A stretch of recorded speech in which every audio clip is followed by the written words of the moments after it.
want to see bodies in abadeas of people who have been abducted and killed. Mr. Speaker, we may not have exterminated completely these criminals who are doing these acts. But Mr. Speaker, I can tell you there is no systematic or planned such acts in government. And Mr. Speaker, there is not by accident that as this administration came to office, there are no bodies that are found in Rivayala or Rivatana, Mr. Speaker. Why? Because we took a stand position, Mr. Speaker, and will continue in that direction. And Mr. Speaker, I am glad that now we enjoy this level of democracy and freedom to speak. Even those who presided over the ministry when bodies were floating in Rivayala, Mr. Speaker, now have the freedom to call us into order. And Mr. Speaker, it is because they know this is a government that is responsive to the things that the people of Kenya are asking for. And I want to assure the nation that I am the same Kipchumba who was a valiant soldier in this house. I will use the same vigor, Mr. Speaker, to exterminate all kinds of, Mr. Speaker, criminal activities within the police. And the police know. And I have told them clearly, in all the forum, Mr. Speaker, I established what is called Jukwaa la Usalama. In this Jukwaa la Usalama, all the OCSs attend the meeting. In every county, Mr. Speaker, we've completed coast and eastern 14 counties. Mr. Speaker, in all those forums, I want to assure the House that as a cabinet secretary, I have told the police officer in no uncertain terms that anybody who is going to be found to carry out such kind of extrajudicial killing will carry their burden. Let me come to the specific questions, Mr. Speaker, that touched on me. Number one, Mr. Speaker, that was the first question by Senator Kalwale. Mr. Speaker, there is Senator Ojwang asked Mr. Speaker about, again, and I've responded to that question generally about my record and so forth. Mr. Speaker, on the extrajudicial killings, Senator also Ojwang asked Mr. Speaker whether I have given any policy directions related to, Mr. Speaker, this issue of Mr. Speaker, how to handle an arrested person. Mr. Speaker, if you look at the, if you look at the police standing orders, Mr. Speaker, at the moment, Mr. Speaker, and I don't want to read so that I give time to everybody to respond, because it's a long list, maybe I'll table later. The police standing orders already prescribe and provide, Mr. Speaker, how to handle a police officer, including before you book in, not a police officer, a suspect. Before you book in a suspect, you must confirm that he was in good health or not, Mr. Speaker. And those regulations. Honorable Senators, he has just said he will table, but yes, he wants to pick a few statements from yes, before he does that. So, Mr. Speaker, it says that the guidelines, Mr. Speaker, require that you must determine the health and general conditions of the suspect. Every arrested person shall be granted police bond and bail at the earliest opportunity. All suspects must undergo mental and physical health screening at the time of booking. The suspect must be immediately booked upon arrest and entry record in the occurrence book. All movements of the suspect into and out of the cell must be recorded in the OB. And if you had the investigations that are ongoing, they are telling us when he was booked in, when he was removed, Mr. Speaker, and that will assist the IPOA in the investigations, that occurrence book. Mr. Speaker, police cells must not be overcrowded. Space per detainee must conform to minimum standards. The booking officer must inform the suspect of their basic rights. Communication must suspect all this. It is not the absence of the legal framework or policy directions that led to the killing of Mr. Albert Ojwang, Mr. Speaker. It is blatant disregard of the law and the Constitution. And that's why we are not coming here to give excuses that it is in the absence of a policy direction from the ministry. No, Mr. Speaker, it is just blatant disregard. If you see how that gentleman was beaten, Mr. Speaker, the person who did it is an animal. And it calls upon all of us to say that that person must face justice, and it at the shortest time possible, Mr. Speaker. And therefore, there is absolutely no reason on my side, Mr. Speaker, to try to hide anything, Mr. Speaker, because that investigations, as I said earlier, covering other previous police officers have led to them being held into account. Mr. Speaker, Senator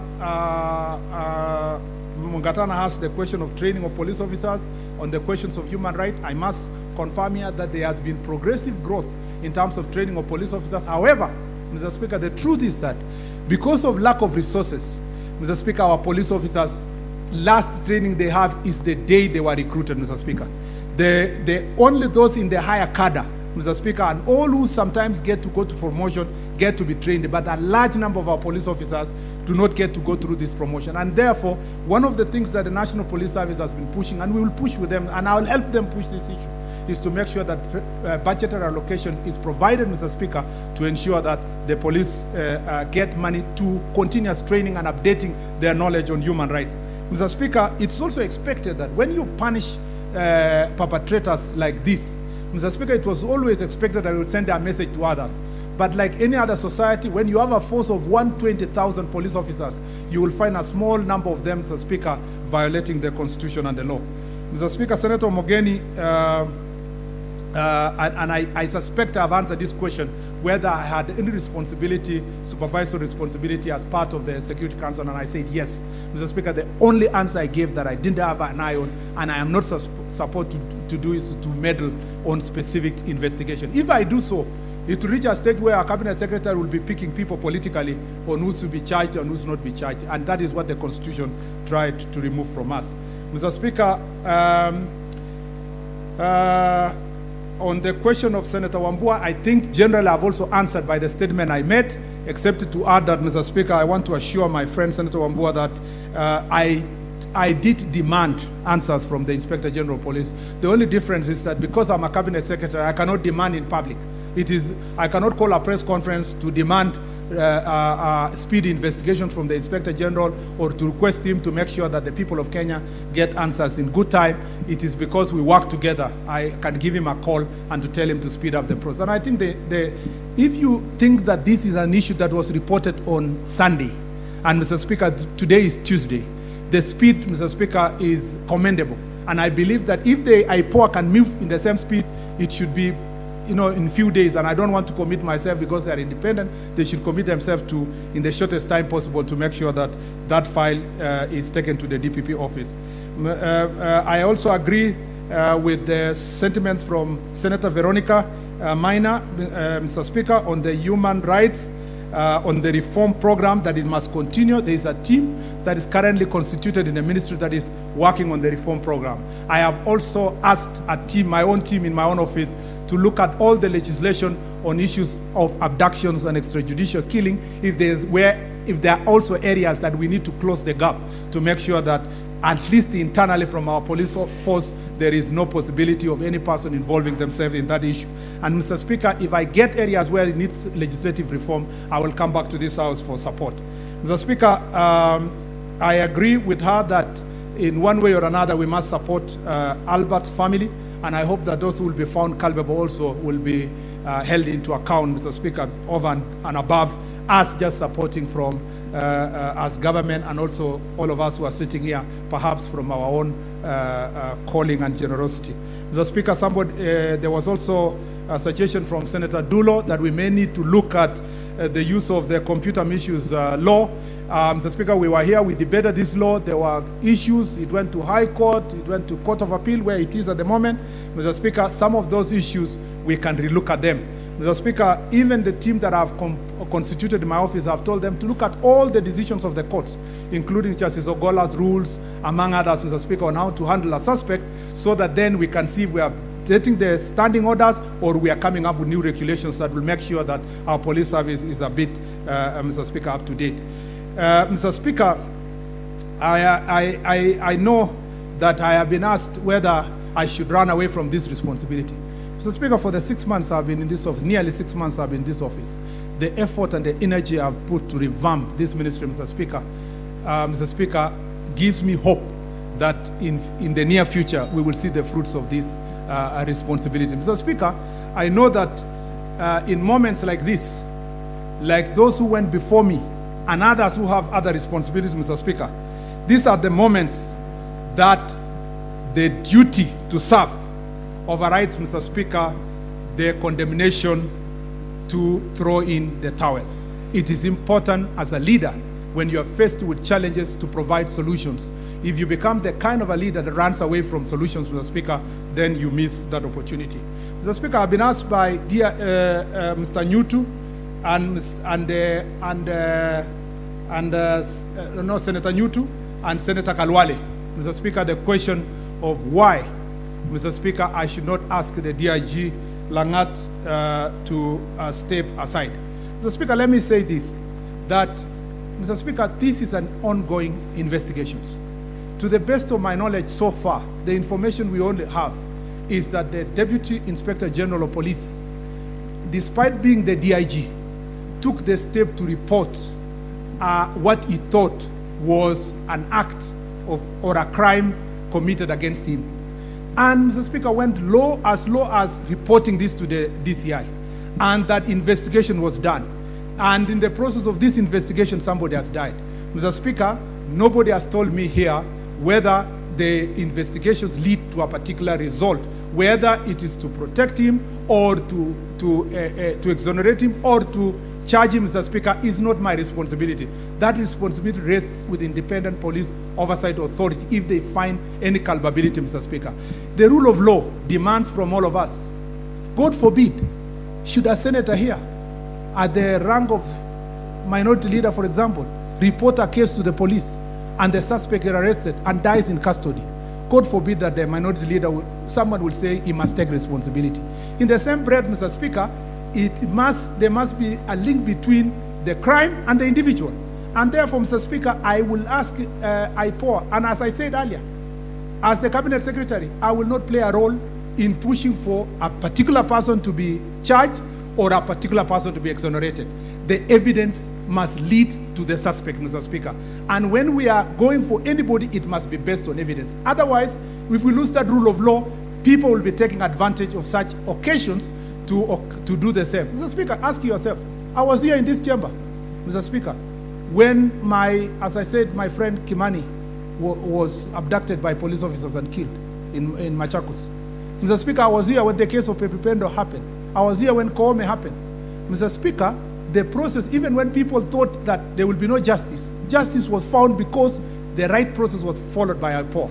I think we should support IPOA to do their job instead of getting ourselves to the direction where the House can direct who should be charged and who not be charged.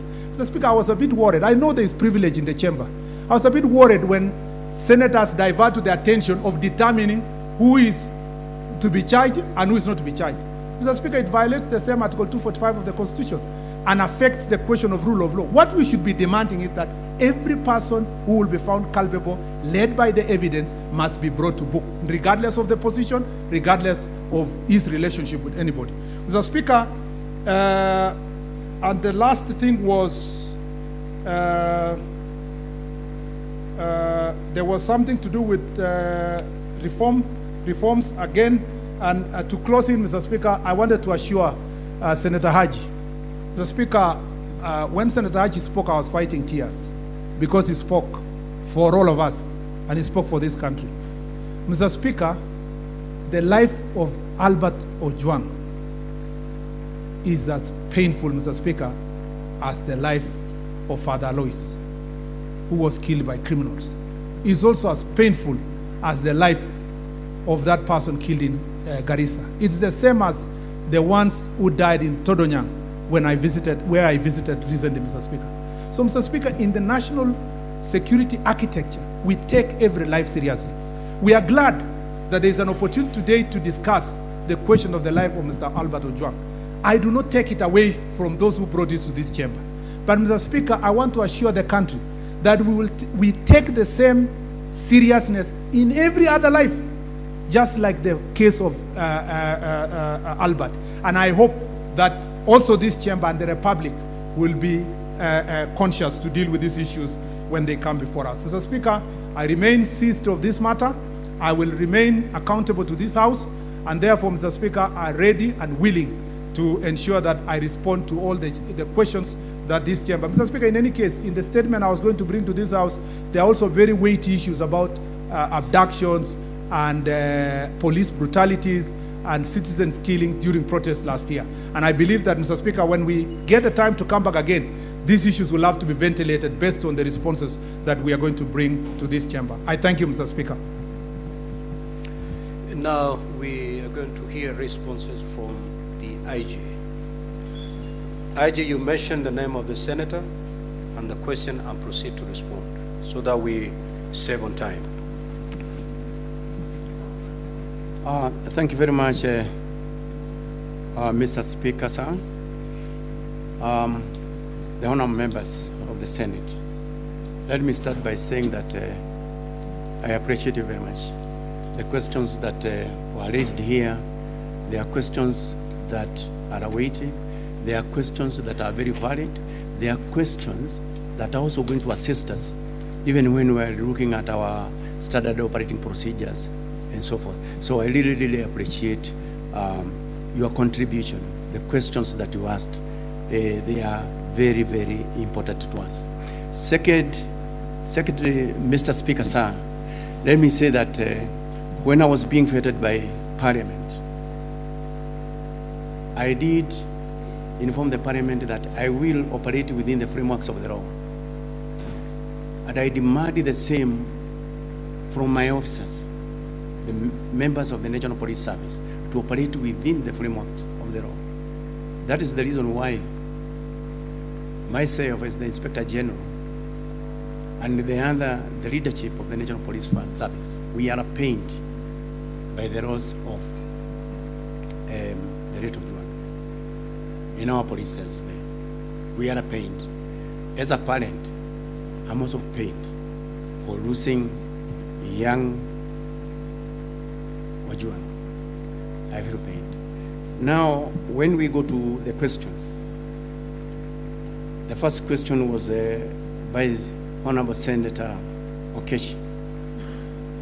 The circumstances that led to the death of the late Albert Ojwang. These circumstances are being investigated by IPOA. And as my CS has said, let us give IPOA an opportunity so that they can quickly be able to investigate and tell us openly exactly what really happened. Number two, there was this report of Albert having hit his head against the wall. That is the information that came, the primary information that came from the same station. But in the subsequent press briefing that I did, that was rectified, and in fact, we can even be able to see it very, very clearly by the results of the investigations. There was this question that was asked by Honorable Senator Medho. Why was he taken to Bagathi and not Kenyatta National Hospital, which probably could be a little bit near? Let me say this. Both of them are government hospitals, both Kenyatta and Bagathi Hospital. Maybe for the officers who are taking him to hospital, they made a decision to take him to Bagathi, but both of them are government hospitals. And we believe that they have got what it takes to treat a sick person. Then there is also this question of the interdiction of the officers. Why is it that the Inspector General did interdict the officers immediately? The reasons as to why I did interdict the officer commanding Central Police Station, the duty officer of the night when the late Albert Ojwang lost his life, the officers who are manning the report office, manning I just pause. Yes, what's your intervention, Senator Fokelov? Thank you, Mr. Speaker. Mr. Speaker, I can see he has now going to be answering those questions which were asked. I had a question as to why was he not arrested, charged, or put whatever in a custody or something like that in Homa Bay? Why did he have to travel all the way from Homa Bay to Nairobi and ended up losing his life here? Senator Fokelov, the IG has a list of all those questions. He will get to yours. Just be patient. Proceed, IG. Thank you very much, Mr. Speaker, sir. This question was actually asked by Honorable Senator Meadow, as to why I did interdict these officers, because these were the officers who were on duty there. And we wanted to ensure that once the IPOA takes over, the investigations are smooth and there's no one who is going to interfere with those investigations. That's why we wanted them to step aside and allow free investigation, because we wanted expeditious investigations to be carried out. We wanted to know who is this or who are these who committed that heinous crime. And we want to know it as quickly as possible. There was the question from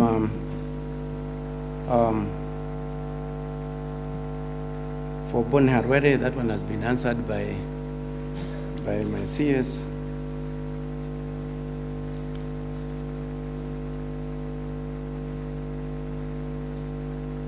Then the question from Honorable Senator Manzayo, why Albert Ojwang was arrested in Homa Bay and why he had to be transported up to Nairobi. This question, the DCI is going to answer it very, very, very, very clearly as to the reasons why he was transported from Homa Bay up to Nairobi. But basically, it is because in Nairobi, that is where the offense was actually committed. But DCI is going to give more details on that. Why the CCTVs were again interfered with? That is another question that was also asked by Senator Masayo. The Independent Police Oversight Authority is investigating the entire scene of crime. And they are going to tell us exactly what happened with the CCTVs. And if there is anyone who was involved in that, then punishment must be meted to an officer of that nature. So the same case applies to the question, who are these police officers who committed the crime of murder to the late Albert Ojwang? Again, we are waiting for answers from IPOA, who are right now investigating the same.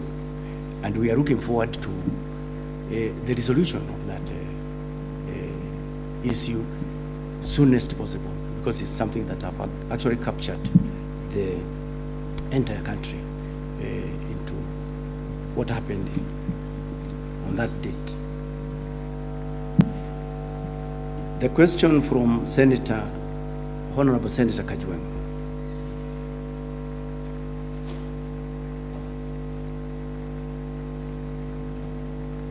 Now, this question of withdrawing and apologizing to the Senate and the country on the question of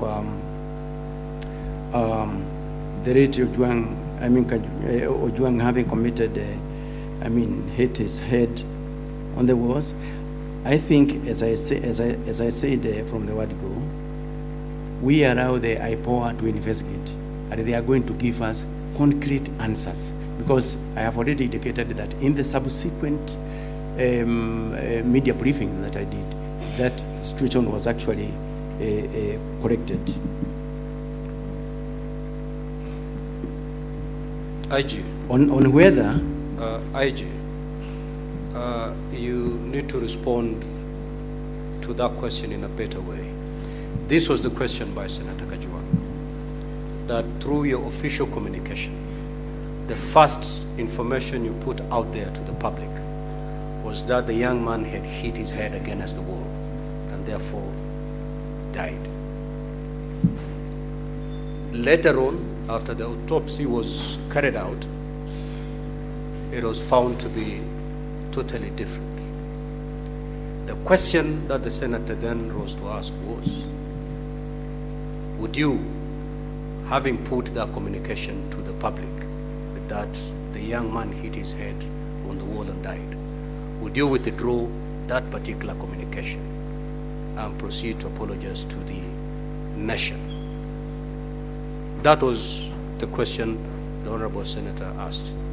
If you're unable to do that, you can also, that's also an answer. Thank you very much, Mr. Speaker. On that question, let me say this. Number one, if in the ongoing investigations by the IPOA investigators, we get to know the truth, the officers who issued the initial report that we relied upon, then they will have to face disciplinary proceedings as provided for by the regulations by providing incorrect information. So we are awaiting the outcome of the investigations of IPOA in that. IG, we've had the benefit of hearing the representative of IPOA in the morning, and they were very categorical on what caused the death of this young man. What more do you want to hear? Mr. Speaker, sir, from what we have heard here from the IPOA, although we have not yet gotten that report, we will proceed on and take appropriate measures on the officer who gave the primary report on that material day. We have taken note. IG, proceed.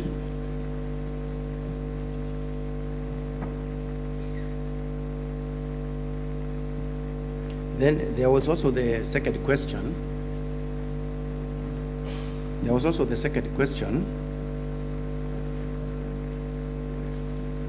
Honorable Senators, I think we are doing pretty well now. We are doing very well.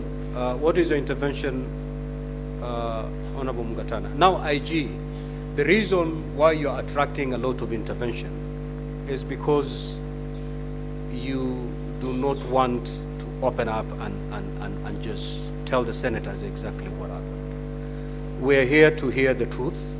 Just give us the truth, and there'll be minimal interventions. Proceed.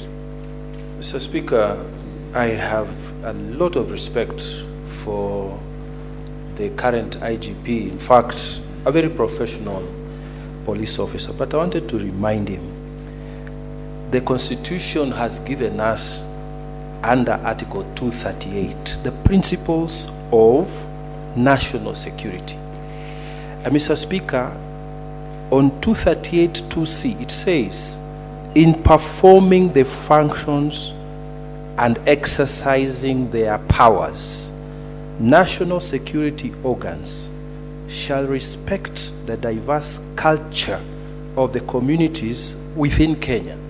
And Honorable Senator Ojwang has said, to imply suicide from his cultural background, it is attracting a huge stigmatization of that family.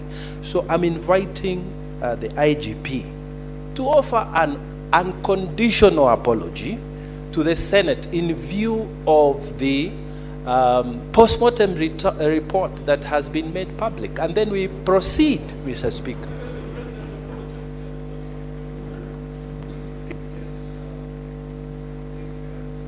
Mugatana is clear. IG.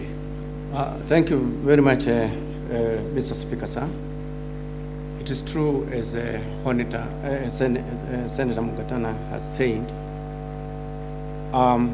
that going by the report that we have gotten from IPOA, that it is not true, he did not hit his head against the wall, but that is the report that we had from the word Gikuu. I tell my apology on behalf of the National Police Service because of that information.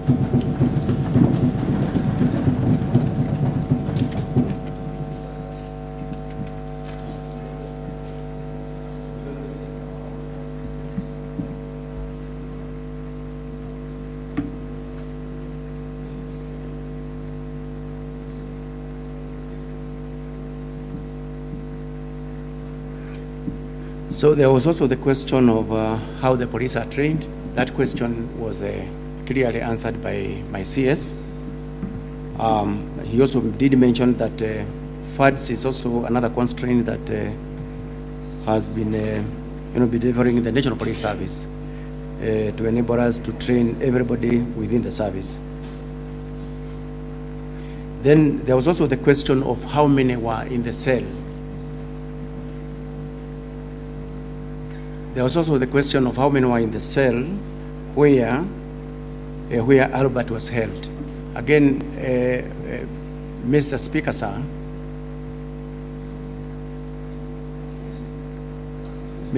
sir, this question again will also be answered very clearly in the investigations by the IPOA of how many were actually in that cell.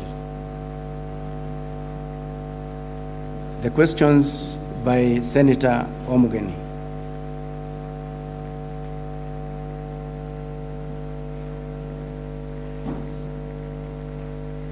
As I have indicated,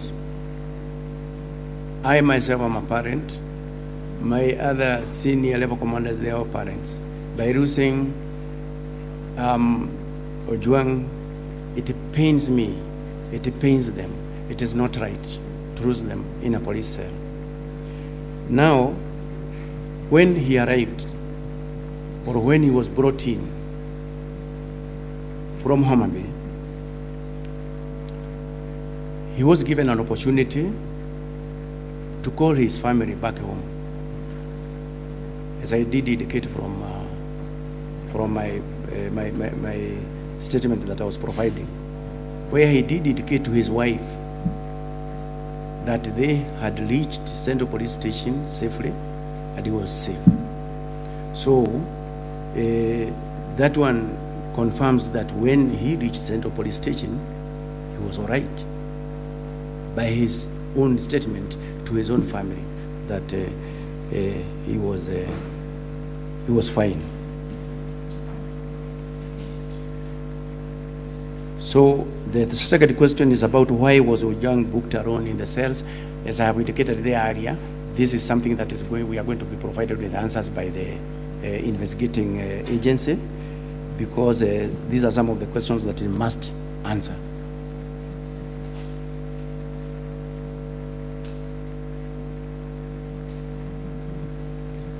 The questions that were raised by Honorable Senator Wabua.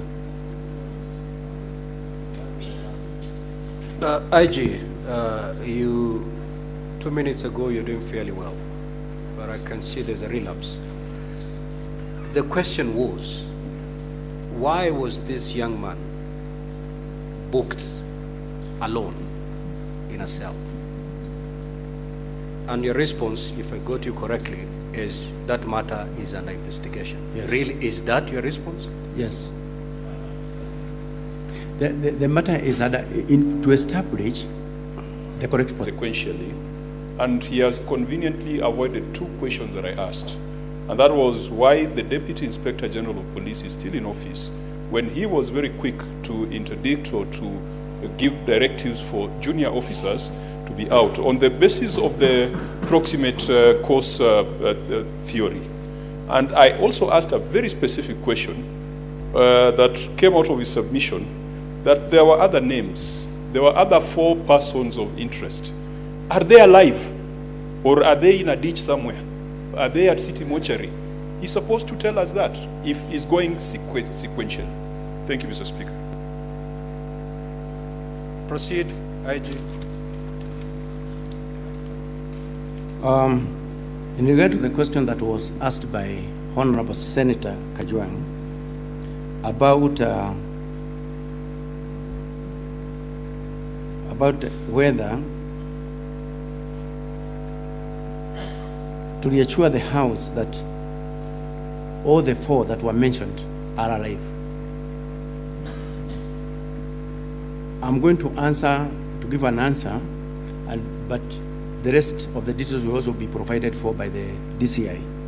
To say this, there was 1 suspect who was arrested, and by that time he had been placed at Kamukoji Police Station. when the file went before the ODPP raised issues that needed to be covered.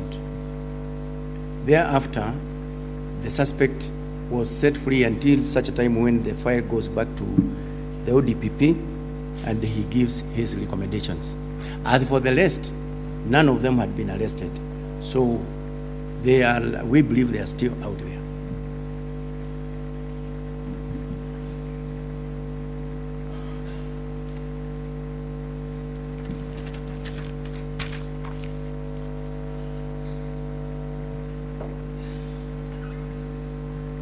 About why the DIG is still in the office, the reason why I did not go back to that question, it is because the CS had given actually an answer on the same.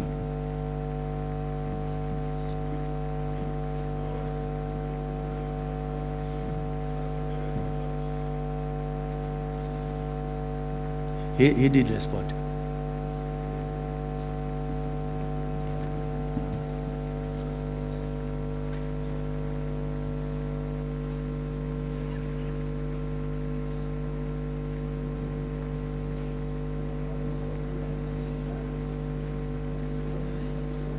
Yes, proceed, IG. Proceed. We need to save on time. Thank you very much, Mr. Speaker. So that question of why Ojwang was booked alone in the cells, as I have answered right now. We are saying. Honorable Senators, the IG has responded to that question. His answer may not be satisfactory, but it's an answer. That is what he replied. Proceed. Thank you, Mr. Speaker, sir. The questions that were raised by Honorable Senator Wabua. He first of all registered displeasure of the absence of the chair IPOA. I think that one was recorded. The question that was directed to the AG is when at the Central Police Station,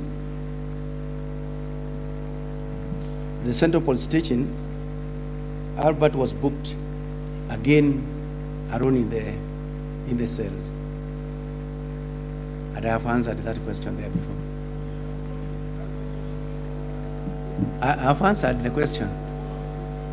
IG, can you repeat your response to that question so that it's clear? My response to that question, I have indicated that why he was booked in that cell alone, it is something that we need the investigating team to also let us know, because there are a number of cells that are at the Central Police Station.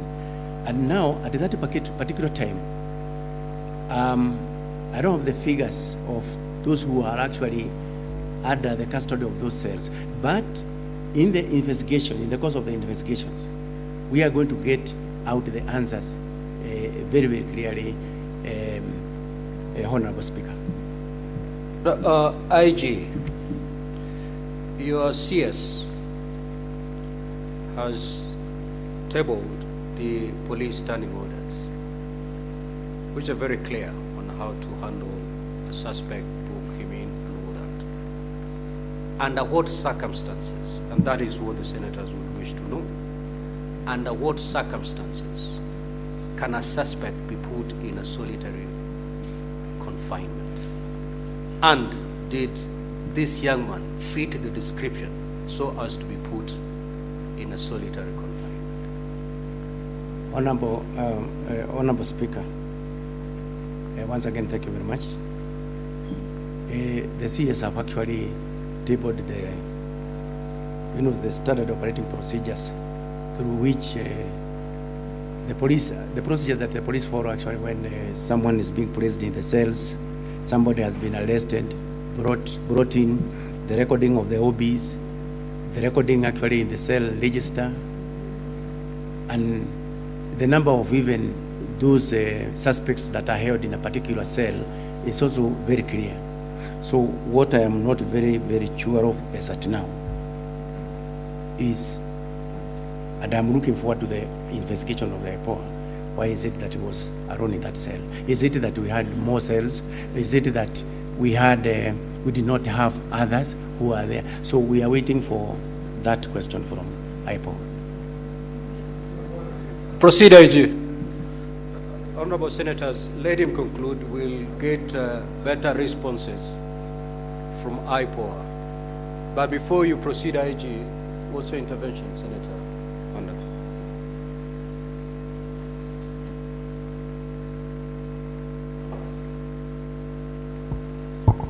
Thank you very much, Honorable Speaker. I just needed some small clarification, Honorable Speaker. I thought in the morning I heard the IPOA say, in the progress they have made, they have also recorded a statement from one of the detainees. And maybe the clarification is, was that detainee in the same cell with Ojwang? So that the question of whether Ojwang was actually in the cell alone, can we marry the two? Because IPOA is here and police is here. Yes, proceed, IG. Then there was also this question, again from Honorable Senator Wabua, which he asked, how did the OCS confirm Albert Ojwang was fine when he was booked in? So again, that question goes back to the earlier question that I had answered, that when he reached the police station, when he was brought in at the Central Police Station, he was given an opportunity to talk to his spouse, where he did confirm that they had arrived safely and he is fine. And that record is actually in the occurrence book, and it was done by those officers who are at the report office at the Central Police Station. So that is actually the confirmation that he was fine when he reached the police station.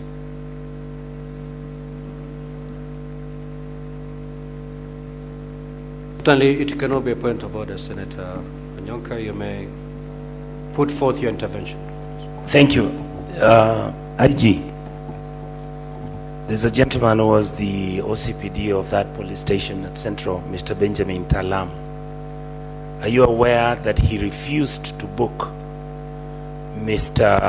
Ojwang when he was brought in, and that is why he was taken to the hospital? And in today's newspaper, he said he refused to accept him because the condition in which he was in, he would not have been accepted into the cells according to his training. Mr. Speaker, sir, according to the information that I have, the late Albert Ojwang was booked in at the police station, Central Police Station, at 9:35 hours in the evening, and placed in the cells. Then the OCS, who is responsible for that station, was informed of the same. So the other one from the Honorable Senator, that one I'm not aware.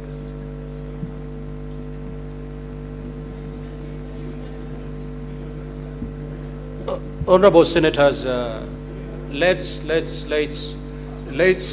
I'm taking note, and Senator Wambua, I'll come back to you. Just run through the questions that you have. For those ones that we feel are not satisfactorily answered, we will certainly have an opportunity, Senator Boni. Just proceed. Yes, Senator Boni. Mr. Speaker, the public and the Senate are expecting that the witnesses we have this afternoon will shed light. And that light can only come out of the quality of the evidence that they are adducing. Mr. Speaker, there is something called a hostile witness. When a witness deliberately, with due respect to Kanja, either becomes economical with the truth or attempts to evade a question, he's being hostile. What is the value of this exercise if the IG who is supposed to have convinced himself on how Ojwang was handled, how can he be the same one now deflecting that responsibility to IPOA? He's supposed to give evidence in the same manner he'll give to IPOA when IPOA will call him to appear before them, Mr. Speaker. I know, honorable senators, the beauty of this is that we have all the players before us. He has shifted the burden to IPOA. IPOA is right before us.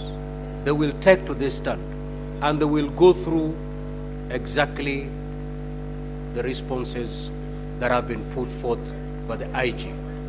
If the IPOA representative wasn't here, then a lot would have left hanging. So, honorable senators, let us be patient. Let us be patient. Let us be patient. Proceed. Much, Honorable Speaker. Maybe I can just read a small part of my earlier statement. That just pick the question and respond so yes, that we move. So the question that had been asked here is, I would like to reply as follows. When they arrived at Central Police Station in Nairobi at approximately 21:17 hours, and at 21:24 hours, Mr. Albert Ojwang contacted his wife via mobile number that is also provided there to inform her of his safe arrival. Chief Inspector Taram, the officer commanding the police station, was contacted through his mobile phone. The number is also provided, and they authorized the booking of PC Mohammed Rashid Hiro Abdurai booked the suspect into the cells after confirming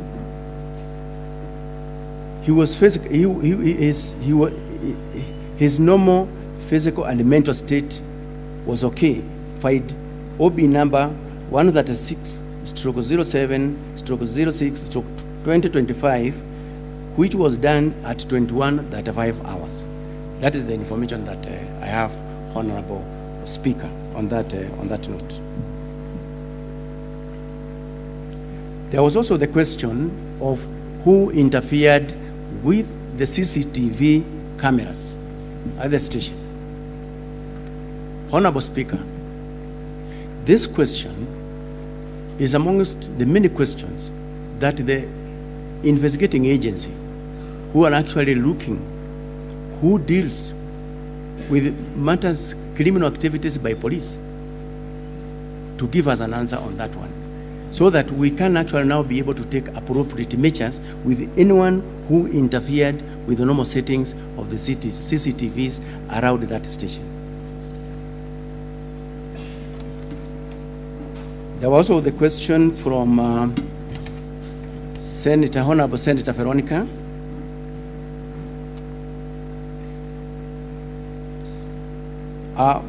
The first question was, who deleted the Albert X account? Again, this question is going to be answered very clearly by the DCI. Who interfered with the CCTV cameras, and whether there is a backup of the same. So on the CCTV cameras, Honorable Speaker, is as I've indicated that we are waiting for the investigations to let us know who is it that actually did that kind of interference.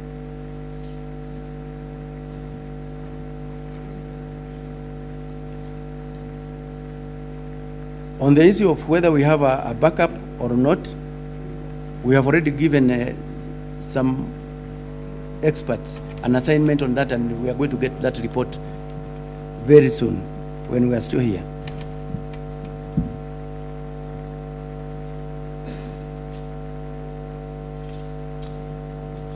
And then the last one is that question of all police officers must at all times ensure that the rights of the suspects are respected.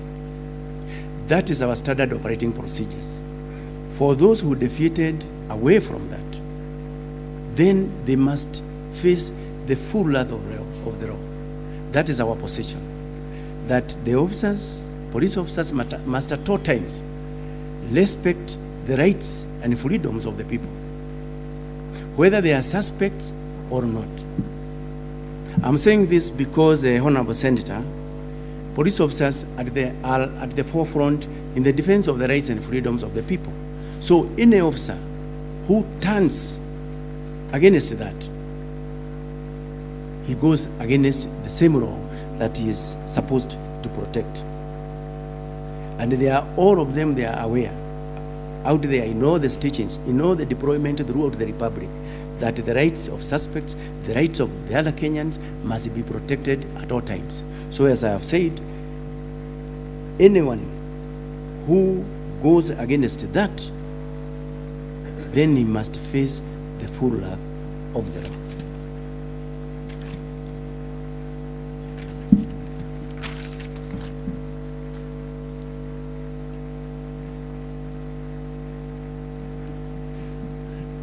The questions from Honorable Senator Duro.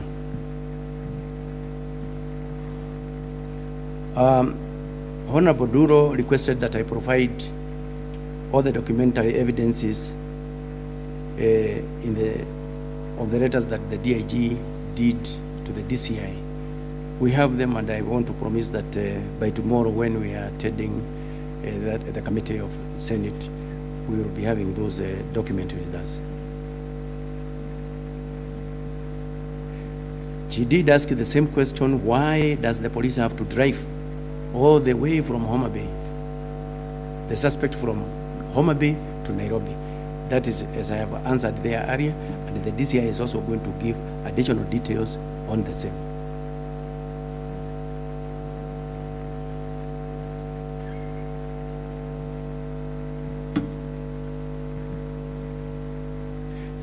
The questions by Senator Abbas, Honorable Senator Abbas. Again, he was actually asking the same question, that there are several police stations along the line that the suspects was, driven from Homa Bay to Nairobi. There are many police stations along the line. So the question is, why is it that he could not be placed in any of these police stations along that transport corridor? My answer is, as earlier stated, that number one, the offense was committed in Nairobi, and that is actually the area of jurisdiction. That is basically the reason why the suspect was actually brought to Nairobi.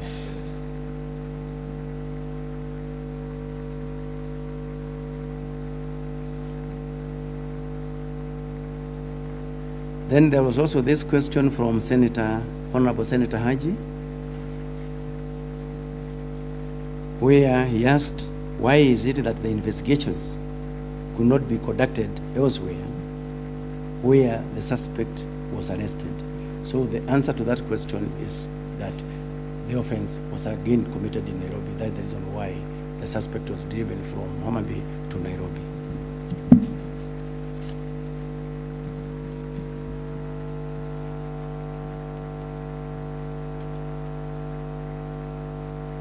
The last bit, where Honorable Senator Newton, he asked, why is it that the investigations have been done so fast? So again, he wanted to know who actually killed the late Albert Ojwang. As I had answered there earlier, Honorable Senator, I'm eagerly waiting to know amongst those officers who are on duty or any other officer who are involved in that transaction, who is it that did, or who is it, or who are they that are involved in the cold-blooded murder of Albert Ojwang.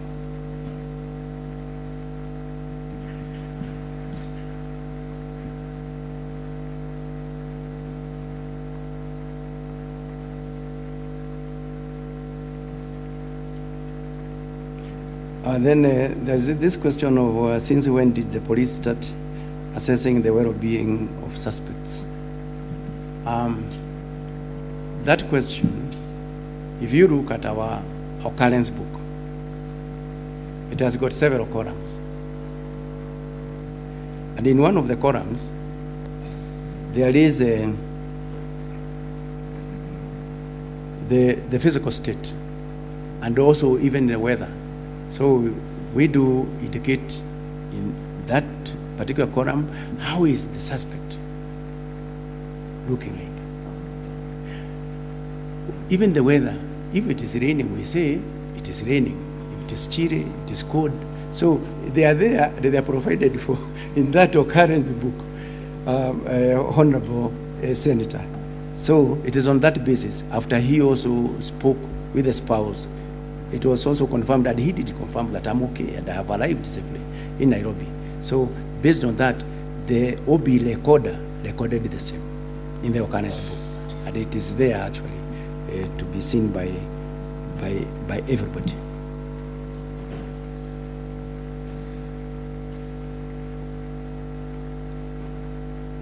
The last question from Honorable Senator Nyutu was again, why was Ojwang transported all the way from Homa Bay to Nairobi?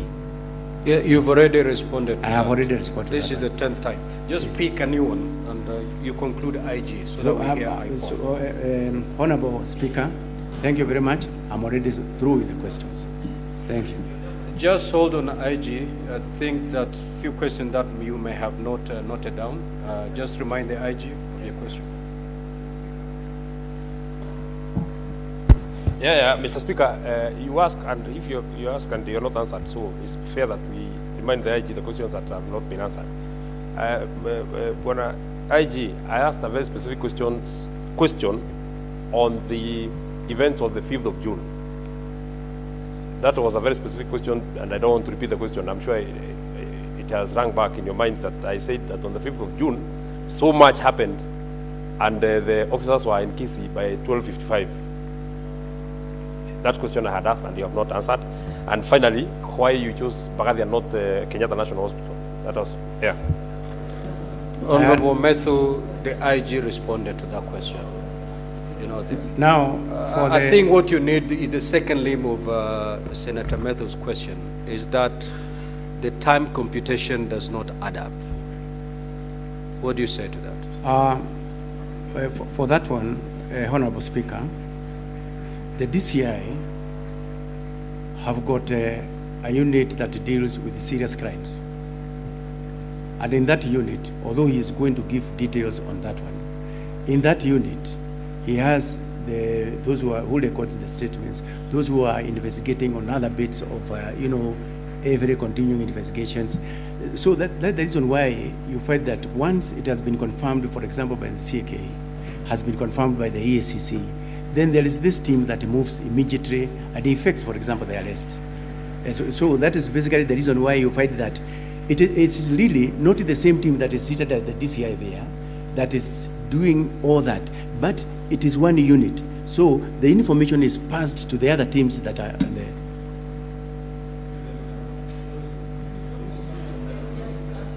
Honorable Methu, I think he has passed the buck to IPOA and DCI. Exactly. So wait until DCI or IPOA, then they may be able to take that. So, Honorable Senators, let us now have IPOA take the stand. Senator Haji, you will. We still have all the witnesses around, you will. Exactly. Proceed, Senator Haji.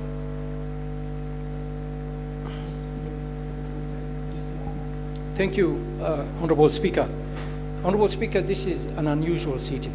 It is sort of like a special sitting, an extraordinary sitting. The rules are not very clear, Mr. Speaker, and I would really wish that you would make a ruling so that we can proceed with speed and conclude in time. Mr. Speaker, if you allow everybody to ask a supplementary question, we will be here for a very long time. And we are not here, Mr. Speaker, as far as my understanding, to cross-examine the individuals that are here appearing here today. If we were informed that that is the case, then we would have been here very well prepared to cross-examine every answer that is submitted to this House. So, Mr. Speaker, and also not to forget that this matter has also been referred to the committee. I don't know what you expect the committee to do, what work to do, if we are going to handle everything here today. And we don't have the time. So, Mr. Speaker, I indulge that you make a ruling so that we can move with speed and give opportunities to the senators who have not spoken today to also ask questions to the individuals that are here. Thank you, Mr. Speaker. Now, honorable senators, I was very clear on on the procedure to adopt going forward. And I said we're going to hear all the witnesses. Thereafter, I was going to allow senators to ask for clarifications or ask questions. We did the first round before we adjourned for lunch. When I came back, the way forward I had communicated was, before we take the second round of senators, we allowed the witnesses to respond to the questions or clarifications sought that were directed to them. Once we are done with that, we will take the second round of senators. Now, the problem is, there are some questions that honorable senators have posed that have not found satisfactory answers. That those questions that honorable senators have posed, whom the IG has referred to IPOA. We are not here to cross-examine anybody. We are simply asking questions and clarifications from the witnesses that are here. So, honorable senators, I would urge us to do this. Step down the IG. A lot of his responses were actually shoved towards either IPOA or DCI. Allow the DCI. Allow the DCI because the IPOA will combine DCI and IG. So let us allow DCI to take the stand. Now, honorable senators, for us to make progress, let us minimize the interventions. Yeah. Okay.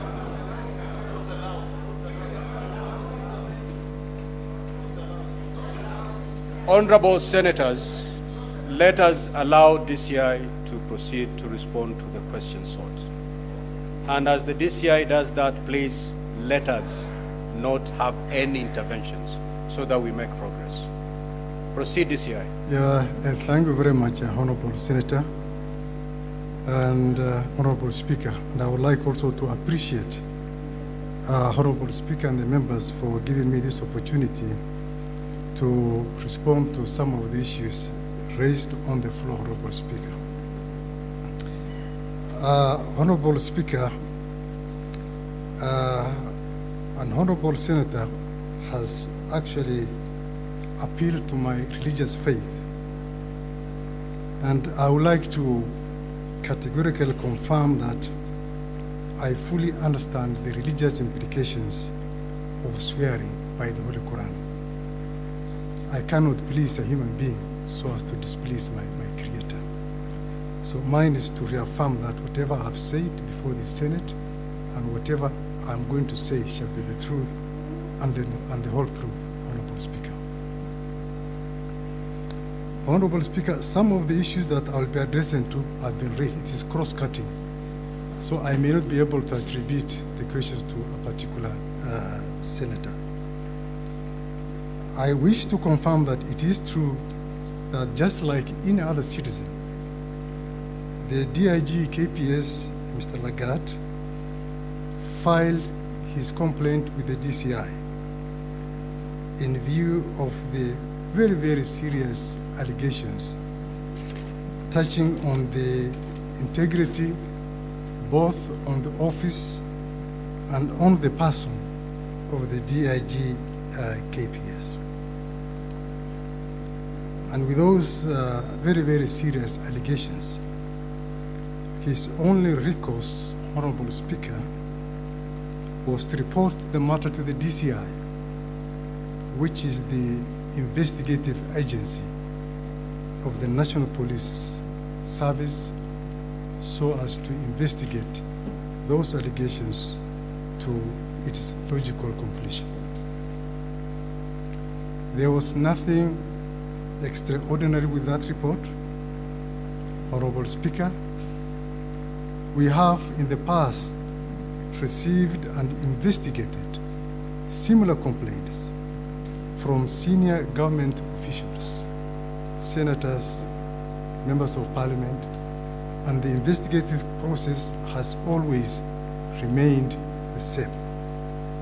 We receive the report, we investigate with a view to identify the culprits, and we take appropriate action. So the complaint by the DIG KPS, Mr. Lagarde, was subjected to the same due process, Honorable Speaker, and there wasn't any preferential treatment as such.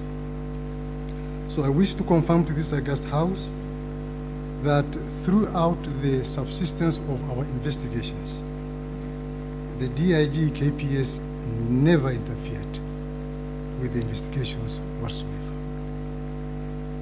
Relating to the complaint letter and the statement, just like the IG has said, we are ready and willing to avail the same before this august House. The question on why the deceased, may his soul rest in peace, was transferred from Homa Bay to Nairobi. Honorable Speaker, the CPC Section 71, Cap 75 is very, very clear on the places of trial and jurisdictions. Ordinary places of trial for an offense is determined where the crime was committed.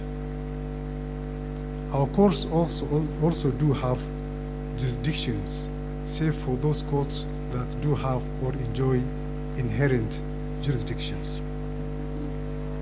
For this particular matter, Your Honorable Speaker, the offense we believe was committed in Nairobi, but the arrest was done in Homa Bay County, and that's why the deceased had to be driven all the way from Homa Bay to Nairobi. You may also wish to note that offenses of cybercrime, Honorable Speaker, have a national jurisdiction, as there's no way of justifying the place it has been perpetrated. It is an offense that can be committed even when somebody is on a journey. So it has a national jurisdiction. Senator Kalwale alluded to the fact that we did not have a court order. And I would like to state very clearly, Honorable Speaker, that we do not require a court order to move a suspect from one police jurisdiction to another police jurisdiction. We don't require a court order. For this, for the deceased, he was booked at Mawega Police Station, that is Homa Bay, and booked out at 16:00 hours. And he was booked at Central Police Station 21:32 hours. There was an allegation that why we could not provide the CCTVs at the DCI offices in Mawega. I wish to confirm that we don't have DCI officers in Mawega. It is a recently elevated police station from a police post, and we don't have the presence of a CCTV there. I further wish to confirm, Honorable Speaker,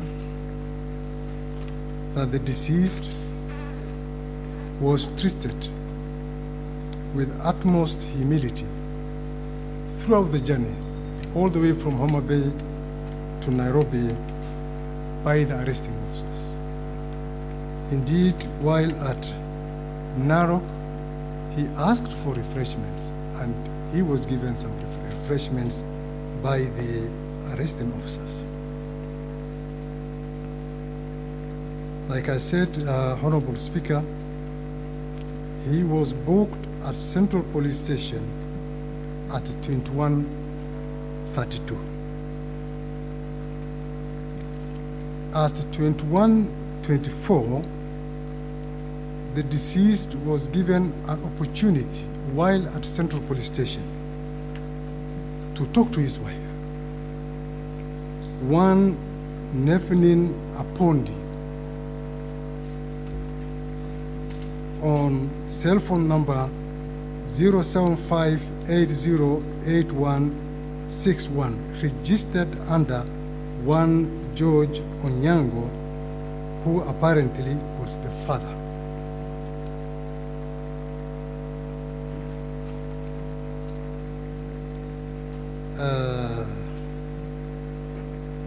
The vehicle that was used to ferry the deceased from Homa Bay County to Nairobi was a DCI vehicle, GKC519B Subaru Forester. And I can confirm, Honorable Speaker, without any fear of contradiction, that from Homa Bay, the suspect was driven straight to Central Police Station and nowhere else. And for this, we can technically confirm even the movement of the Subaru vehicle by using the GPS system. Some members were alluding to the fact that maybe the suspect was taken to DCI headquarters. And nothing can be far from the truth. From Homa Bay, he was taken straight to Central Police Station, where he was booked in the cells. And the actual booking, the digital booking, was done by the report office personnel.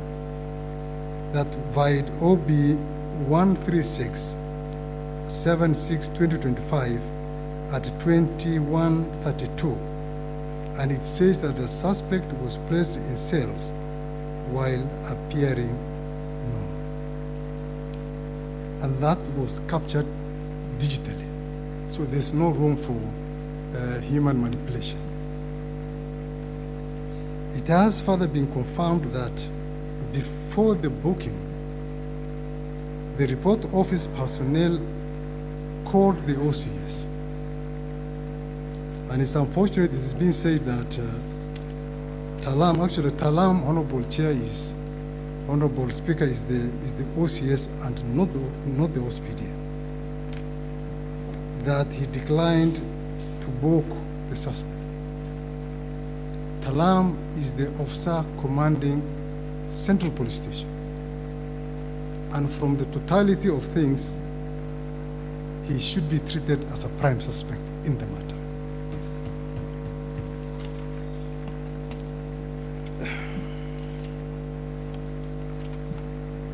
So, a question was raised about the whereabouts of the DCI arresting officers. Honorable Chair, I would like to first state that the fact in issue here is what caused and who caused the death of the late Albert Ojwang. We are not talking about the circumstances that led to his arrest from Bungoma, from Homa Bay, Honorable Chair. The arrest was legitimate and it was lawful. And he was arrested for legitimate reasons in view of the complaint and the subsequent revelations by our investigations. So, we know where the DCI officers are. They are actively on duty, Honorable Speaker. And they are available, if required, by IPOA for interrogation, for interview. And Honorable Speaker, if the investigation establishes that they participated in the killing of the deceased, then the law should take its course and suitable action be taken against them. In regard to one Kevin Muinde who was arrested and detained at Kamukunji Police Station, the Inspector General has very, very well elucidated that it is true he was arrested, and we forwarded the file to the DPP, who said that we did not cover certain points. And on the basis of that, he was released unconditionally until such a time when we cover some of the points raised by the ODPP. In regard to the other two, we did not arrest them. We don't know where they are, and we cannot confirm whether they are dead or alive, because these are characters we have never interacted with them at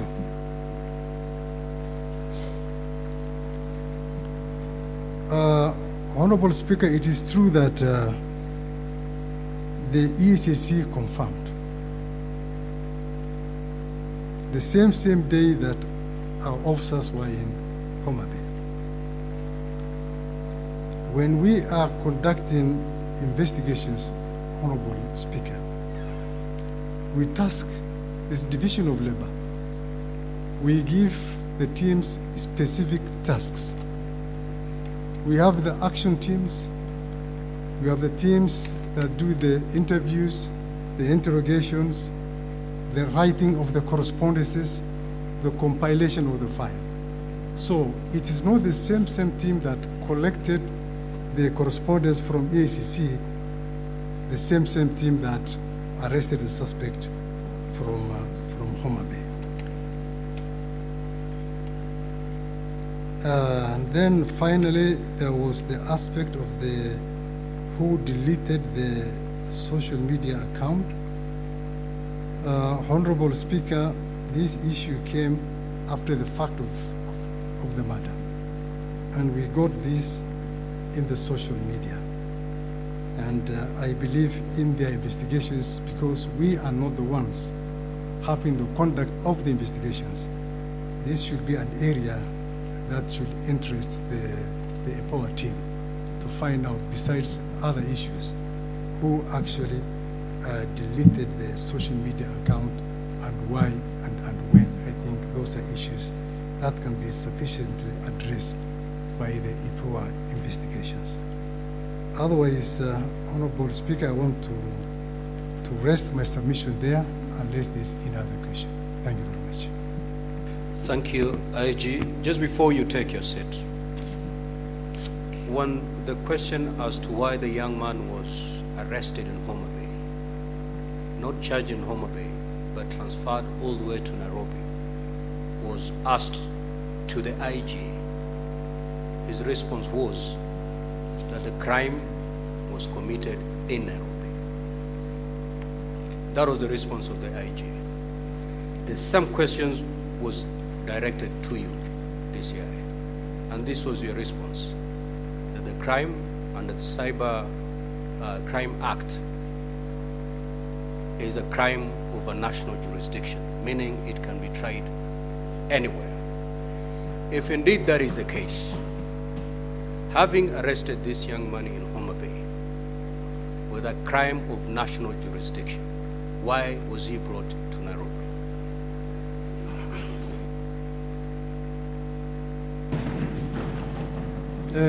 Thank you very much, Honorable Speaker. When we are making the decision to determine where to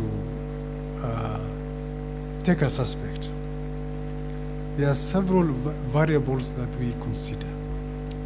One is the logistics and the investigation convenience. If we say that we take him to a court in Homa Bay, and all majority of the witnesses are in Nairobi, the forensic lab evidence is in Nairobi, the complainant is in Nairobi. So because of that, and because of the logistic reasons, that's why sometimes we find it more convenient to have the suspect charged here in Nairobi instead of wasting a lot of resources going to Homa Bay. And that is provided for in our service standing orders, Honorable Speaker. Let's hear IPOA. You may take your seat this year.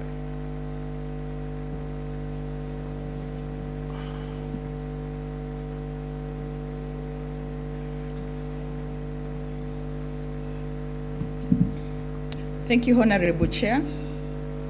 I was asked 4 questions, and the first one was from the Leader of Majority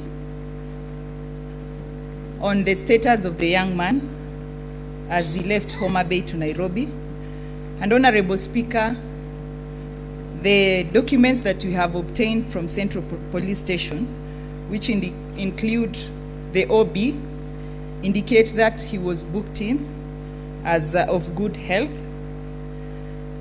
We also have the statements from the 5 arresting officers, the DCI officers, who alleged that he spoke to the wife before he was booked in. And in regard to that, we have written to Safaricom to be able to obtain the call log to verify whether it's true he spoke to the wife at the same time. And also, once we have the family statements, which are meant to be taken tomorrow, the same indication will come out clearly. The other thing that would have shown his condition clearly, Chair, is the CCTV, which in our report we have indicated was tampered with. And from the forensic report, the forensic experts that we have at the authority, it's very clear that the CCTV was working, because the first thing the forensic expert and the investigating officer noted when they got into Central Police was that the power was not connected to the power cable of the CCTV was not connected to the socket. But on connecting it, the CCTV came back. But on trying to review the previous day's events, there was nothing. So it is very clear that the CCTV was tampered with, and we have referred the same to an expert to be able to retrieve the data. And on whether the retrieval will be successful will depend on if it was the hard disk that was removed or was just it was just erased. So we are waiting for that, Honorable Speaker. There was also a question on the police stations which have CCTV. On the judgment of one Judge Ogola, he gave recommendations to us and also to the IG on the importance of having CCTVs at the cells, and we are pursuing that. And there was also a recommendation from, I think, LSK on the same. So we are pursuing that, and we have also done inspections and written recommendations to the IG on that. And I want to commend the IG because during his interrogation for the job, he spoke of the importance of having officers having body cams as they do their work. This would also be an avenue where we would have seen what really transpired. So I believe these are some of the reviews and some of the reforms that we would want to see NPS taking up. The other question was on the officers who are interdicted, what we are doing about them as an authority. And I had indicated in my report that the 6 officers were to report today for statement writing at the authority headquarters. And during lunchtime, I've confirmed they have reported and their statements were being taken. 8 of them, including the OCS, had already taken the statements. So of the 6, the authority saw 9 more, 11 more being persons of interest, who are officers who are also around in the Central Police Station, and they'll also be taken in for for statement writing. There was also a question on how long we think as an authority we can give the same case to ODPP for prosecution. Honorable Speaker, with deliberation with my team, our legal team and our investigators, if you're given less than 10 days, we'll be able to have all the reports ready, given that we have around 4 or 5 things that we need to conclude. And Honorable Chair, we had given, we had a bill in front of this House through JILAC, that is Honorable Sigei's committee, on powers to arrest and prosecute. There was a question on why the officers have not been arrested. So these are still powers that we are seeking as an authority, because if given these powers, we'll be able to arrest and also prosecute. Immediately we are done with our investigation. And Honorable Speaker, we are committed, as the CS said, nobody is above the law. Our act as IPOA gives us mandate and powers to summon anyone, including the IG, for statement taking. Thank you, Honorable Speaker. Let us hear from the National Police Service Commission. Let him say for the record. Thank you, Speaker. I don't think there was a question directed to the National Police Service Commission, but I just want to say two things. On the issue that has been alluded by the CS Interior and even the IG himself, we have had situations where the IG wants to do promotions, but officers have not undertaken the requisite career progression courses. And when the CS says there is more need to try and pool resources so that these trainings can be facilitated. And finally, that we are in discussions. It's the National Police Service Commissions which approves the curriculum, and therefore with all the other stakeholders, once it is developed, then it is the mandate of the Commission to approve that curriculum if there are new changes. Thank you. Thank you, Speaker. Thank you. Now, once Senator Sige, you have the floor, you will seek that and ask your question, because you are doing the second round of questions. Now, honorable senators, if you can be direct to the questions, we'll save a lot of time. I am persuaded to put a time within which to ask your question. So within a maximum of 3 minutes. A maximum of 3 minutes. If you want to make a speech, you'll need 5. But if you need to ask clarification, 3 should be enough. Senator Ali Roba.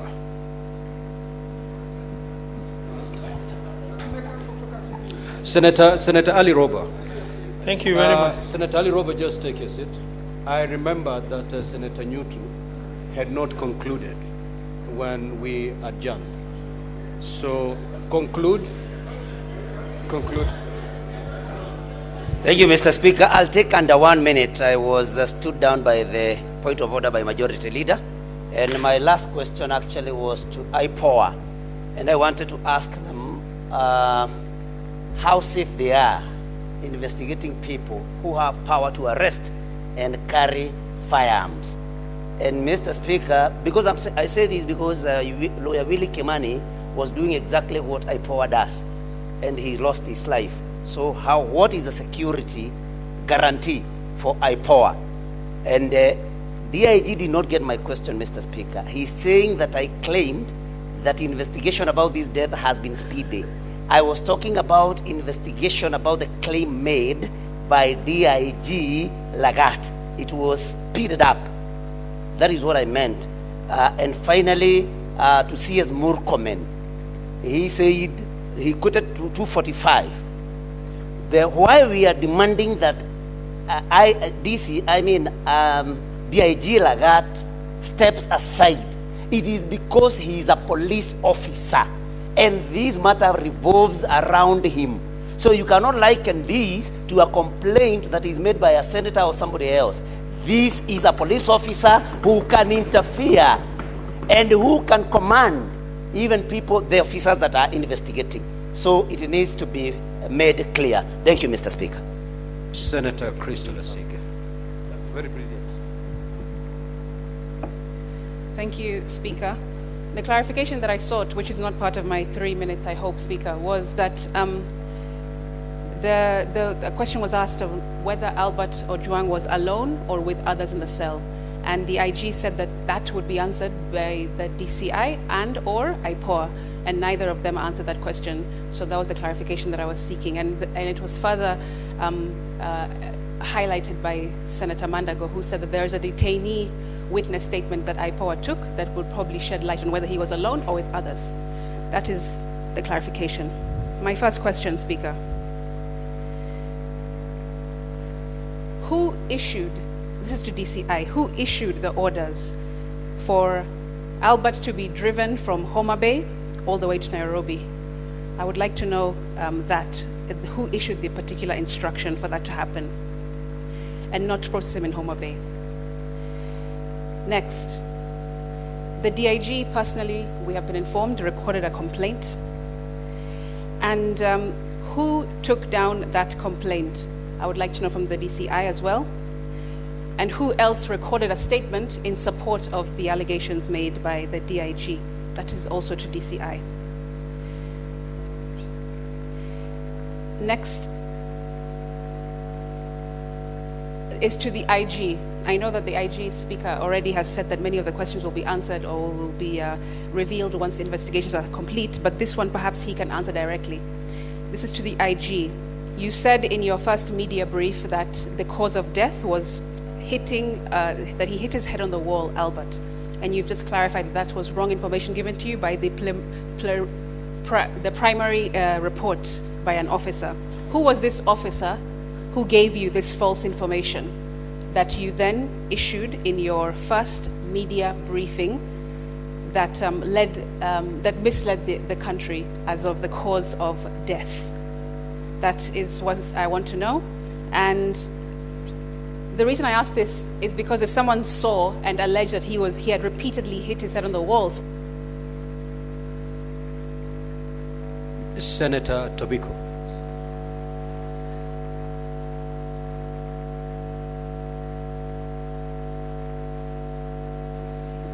Okay, Senator Asige, don't worry, I'll take care of that.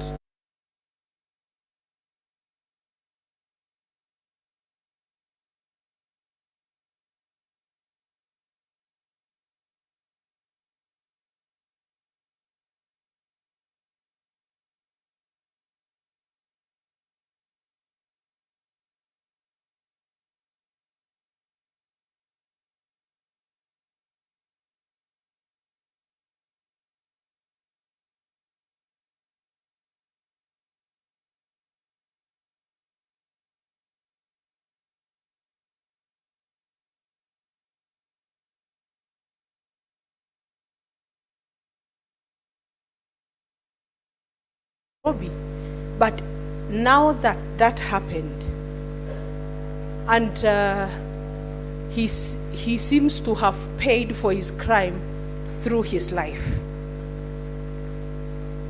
What then, Mr. Speaker, will be the recourse for a murder of this young man who has been murdered by the police, what will then be, the recourse for the family and for Kenyans in general, Mr. Speaker? Because there seems to be a crime on top of another crime, Mr. Speaker. Mr. Speaker, I had also wanted, but the lady from IPOA has responded, I had wanted to know whether the interdicted officers have recorded their statements and what is the account of the account of the deceased since he was brought to the station. What was his situation when he was brought to the station? But she said those statements were being taken today in the afternoon, so maybe that we will get to know later on. Mr. Speaker, I wanted to know whether the officers at the station, that is the report office, the cell sentry, record at the OB, if they clearly stated the status or the health situation of the deceased before he was booked in.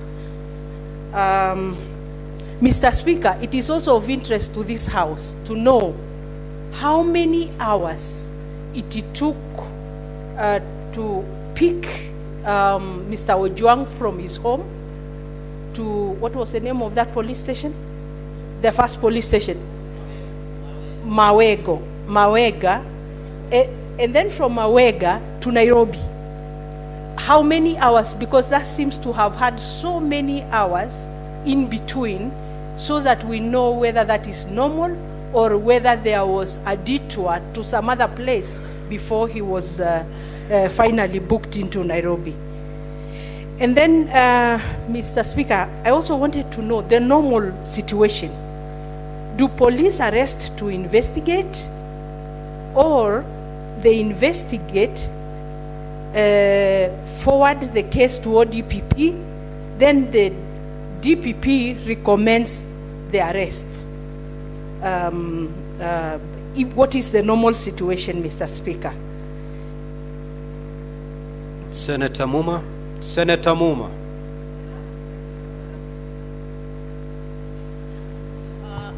Thank you, Speaker. I'll be very quick. First, policy questions to the CS. CS, whatever you might call law or policy in Kenya, it would seem it doesn't work for police excesses. But in your speech, you seem to suggest that currently we are out of the woods on matters police excesses.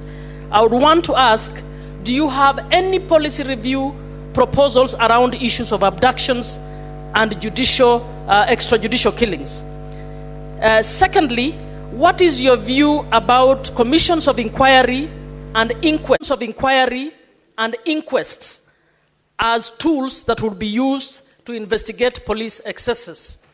Finally, for you, does the police have any curriculum on human rights approaches to service delivery?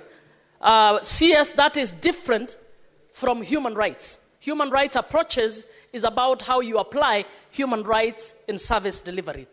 For the IG, DCI, IPOA, severally and together, first, the offense of publication. Why did you not, or why do you not consider inviting the person you think has offended to come to the police station for you to ask them questions? Why do you need to deploy a whole vehicle, and you're complaining about resources, all the way to arrest one person? Secondly, IG,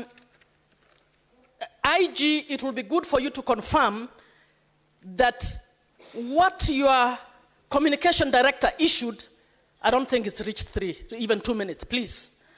What your communication director issued is actually, I want you to confirm again that it was a false statement that he issued.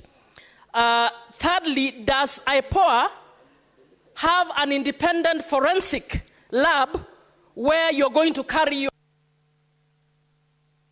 Senator Kinyo. Asanti Bwana Spika. Swali langu ni kwa DIG Kanja. Ninauliza ya kwamba kwa sababu walipomfikisha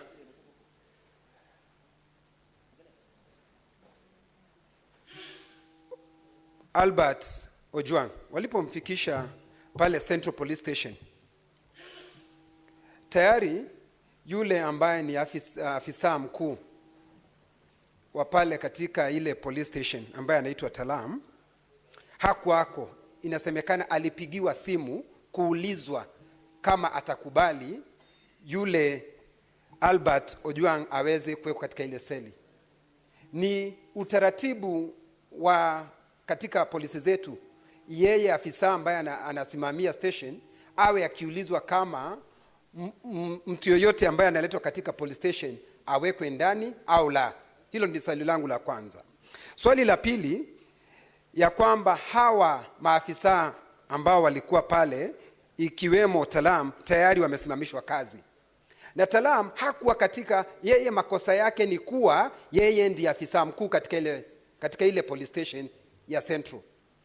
Tutafika mwisho wapi kuwasimamisha watu kazi, kwa sababu kulingana na mwendo huo afisa mkuu wa polisi wa Nairobi, kwa sababu ako na mamlaka, anapaswa kusimamishwa kazi. Siye huyo peke yake, afisa mkuu wa polisi katika Jamhuri ya Kenya anapaswa kusimamishwa kazi. Kabla tufike hapo,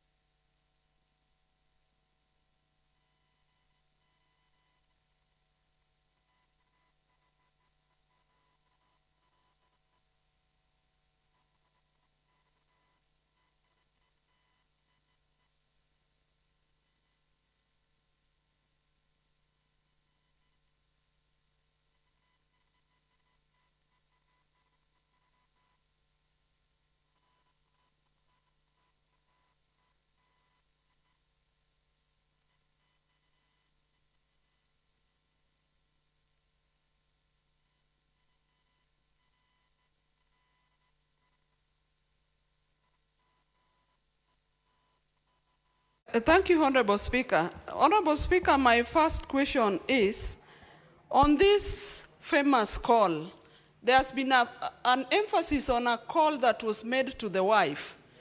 And in some background, we've always known that people who are going to die, to be hanged, who are facing the hangman, they're always given what they want. Was this a prelude? Why is this emphasis on the call to the wife? Was Ojwang being given an opportunity to talk to his better half, knowing what would happen the next level? And two, to all the officers that have taken oath from the CS, IG, DCI, NPC, and IPOA, and I know your parents, what message each one of you, given an opportunity, would you give to the family of Ojwang publicly? A message or an advice, one by one. And lastly, Honorable Speaker, to the CS, what is the motive of this murder? It is a coincidence to me that we are just coming from a Madaraka celebration in Homa Bay. Why this murder at the time it happened? CS, are we able to get deeper and get a motive? Did we rub somebody or some group the wrong way so that they had to get this death to Homa Bay? And lastly, to the IG, what is your take on Hammurabi laws? An eye for an eye. Thank you. Senator Ali Roba. Thank you very much, Mr. Speaker. All the honorable senators are rising on a point of clarification. So immediately Senator Ali Roba is done, you'll take the floor. Thank you, Mr. Speaker. I would like to now, Mr. Speaker, can I be heard in silence, please? Mr. Speaker, mine is just a very simple question. Part of it was answered by IPOA when she responded to the questions. But the last part that I want to ask, coupled with a short statement, is that now in processing the persons that have become persons of interest from the time you've taken over this process of investigation, have you exhausted in terms of these persons of interest? What is not adding up for me is where a DIG raises a complaint against a suspect, and that process is undertaken through DCI by the suspect being processed, picked from his house, booked at intermediary police station near the home, brought to Nairobi and booked in a cell, and then the suspect is killed in the ward. You know, what is not adding up for me is that, you know, whereas the situation is extremely tense, there is a position of preconceived conviction before the investigation has been completed, which we need to really go deeper into investigating. It's not adding up. You don't point fingers at you every step along the way that you are the suspect. You are the suspect until the killing happens.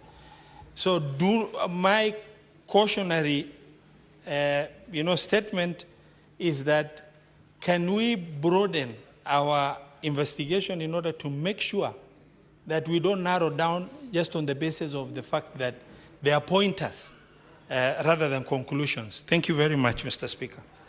Thank you, Senator Hezana. Thank you, Mr. Speaker.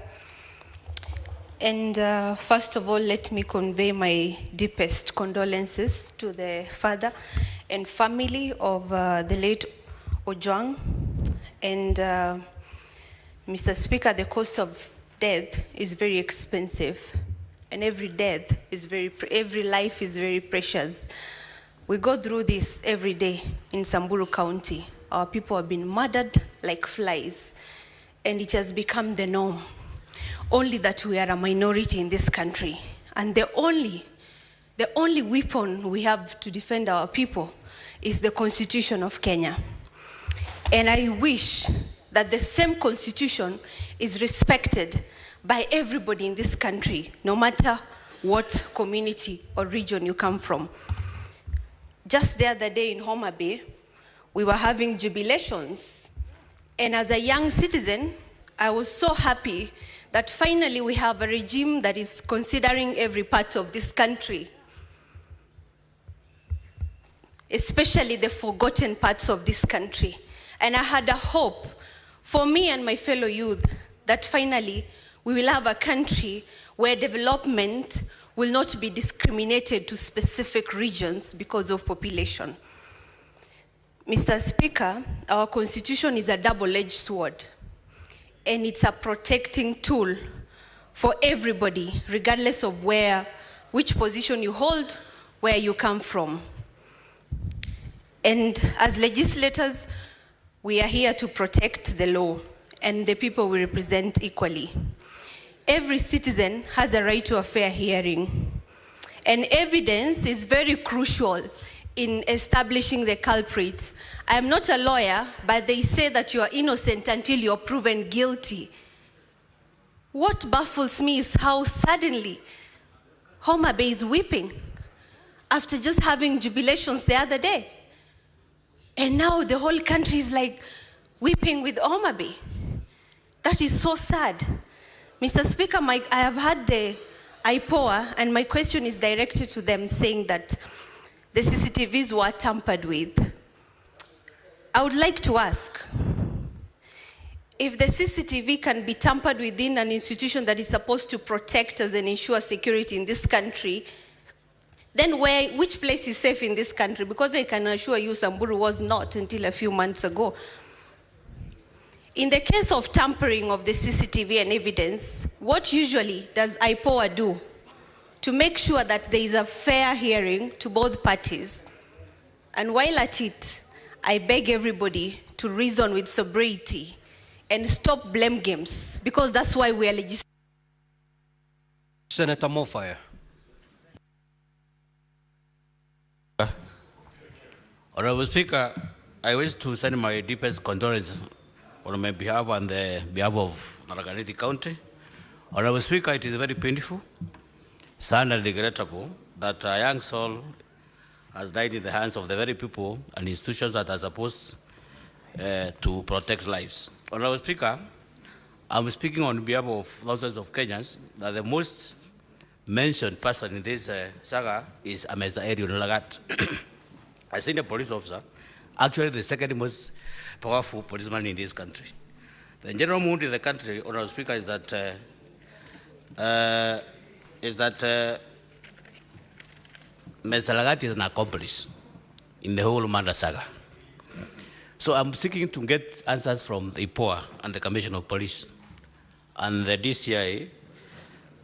What steps do we expect your good office and that of IPOA and the IG to address concerning and make sure that the millions of Kenyans are being addressed this matter? Number two, Honorable Speaker, many Kenyans have raised the view that the suspended police officers is a cover-up. Is it possible for you to parade these officers before this house to hear their side of the story? Thank you. Senator Oburu.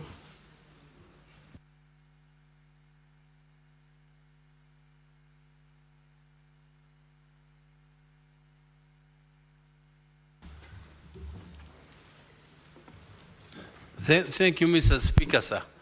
Mr. Speaker, many questions have been asked by my colleagues and many questions have been answered. So I will be very brief. Mr. Speaker, I would like to know whether there are laws which only apply to the ordinary Kenyans and they don't apply to the high in society. Mr. Speaker, I'm asking this question because the director of CID has told us here the way they investigated, and they were investigating based on complaint from the deputy IG.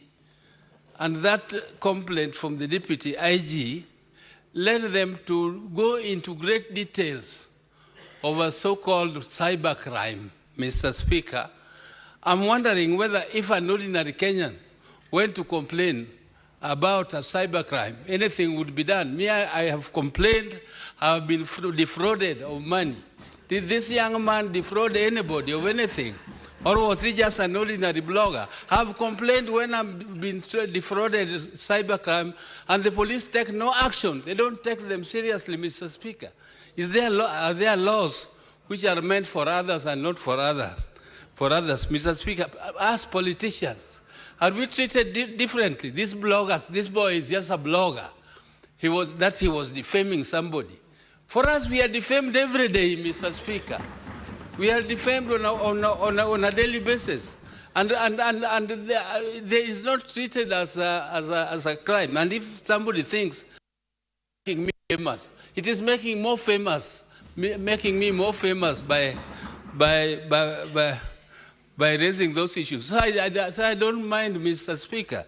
But when does he want to tell us that the whole process of going to Homa Bay, doing the so-called thorough investigations, that the complainant himself, who is the second in command of police, was completely innocent? He was just standing by and watching. He didn't know what was happening. That is just an innocent complainant like any other Kenyan. Mr. Speaker, I don't believe that the deputy IG was an innocent complainant like any other. And his role must be investigated in this matter. The small man at the police station in Central Police Station, that is a very small person, Mr. Speaker. Senator Lelegwe.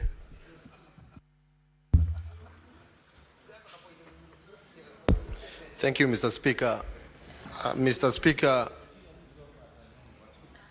the Vice Chairperson of IPOA, Imwe, just informed the House that the CCTV footage or CCTV itself at the Central Police Station was interfered with.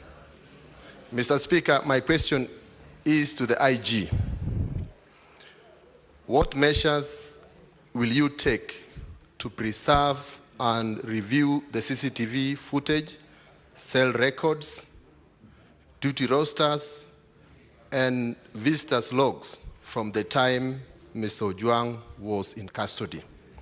Lastly, to the IG, whether there is an existing or planned national database to publicly track and report deaths in police custody. Thank you. Senator Manzo. Thank you, Mr. Speaker. Mr. Speaker, I would like, just on the same note, you know, the digital logs entered during the last 5 days of the CCTV at Central Police Station, names of officers with digital credentials, rights of those that can delete, you know, the CCTV footage, because it cannot be done by anyone. And then names of officers that entered their credentials to delete records on the day of the death, and then names of officers that entered their credentials or delete records on the or soon after the transfer of the deceased to Bagathi Hospital. Mr. Speaker, that information should be available from that platform. And how sure are they that it wasn't under threats? Honorable senators, may the senator from Makueni be heard. Thank you, Mr. Speaker. You know what happened about the communication to spouse? Was it not under duress, Mr. Speaker? And Mr. Speaker, on that particular issue, how sure is IPOA or any investigator that Albert did not arrive at Central Police Station already injured, and then he's booked in, and then he worsens and passes away, and without investigating the DCI officers, you go on to condemn the police officers, yet this person may have come there already injured. Was it established that by any medical person before he's booked in his status, or was it just by looking, you know, with the eyes? And then finally, to the Honorable Murkomen, are you aware that there's no policy in your ministry which has gone through this Parliament so that it becomes a policy? Because without bringing your policies to Parliament, they are null and void. And very finally, on you, are you aware the so-called police standing orders? They fall under regulations and they are expired, and you have not bothered as a lawyer to bring them here so that we may renew them. I thank you, Mr. Speaker. Senator Seki.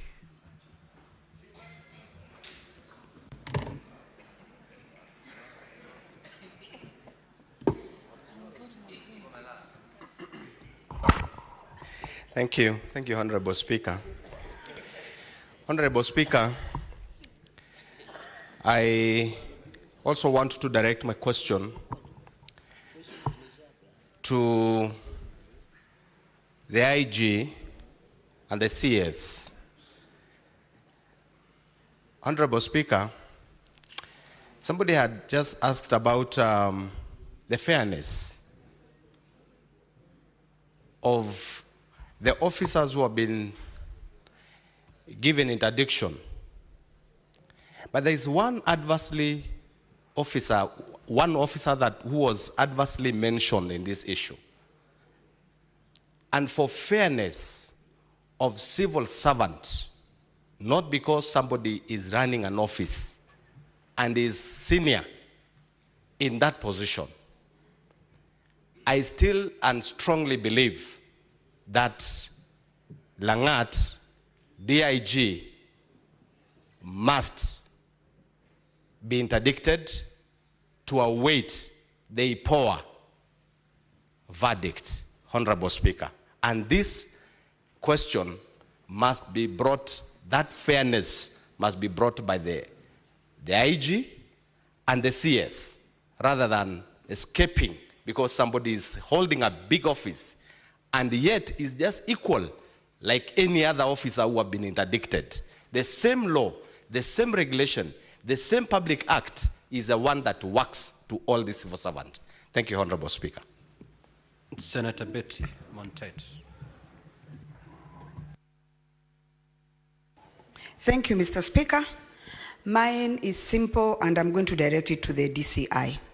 From the little I know, because I've never been on the wrong side of the law, is that if a suspect is brought in by the DCI, they are booked in the OB by the DCI, and they are the only officers who can come and remove that person. My question is, who is the DCI officer who booked Albert at Central Police Station? Who is the officer at Central Police Station who had the keys to the cells? Who did the officer give the keys to so that Albert can be harmed?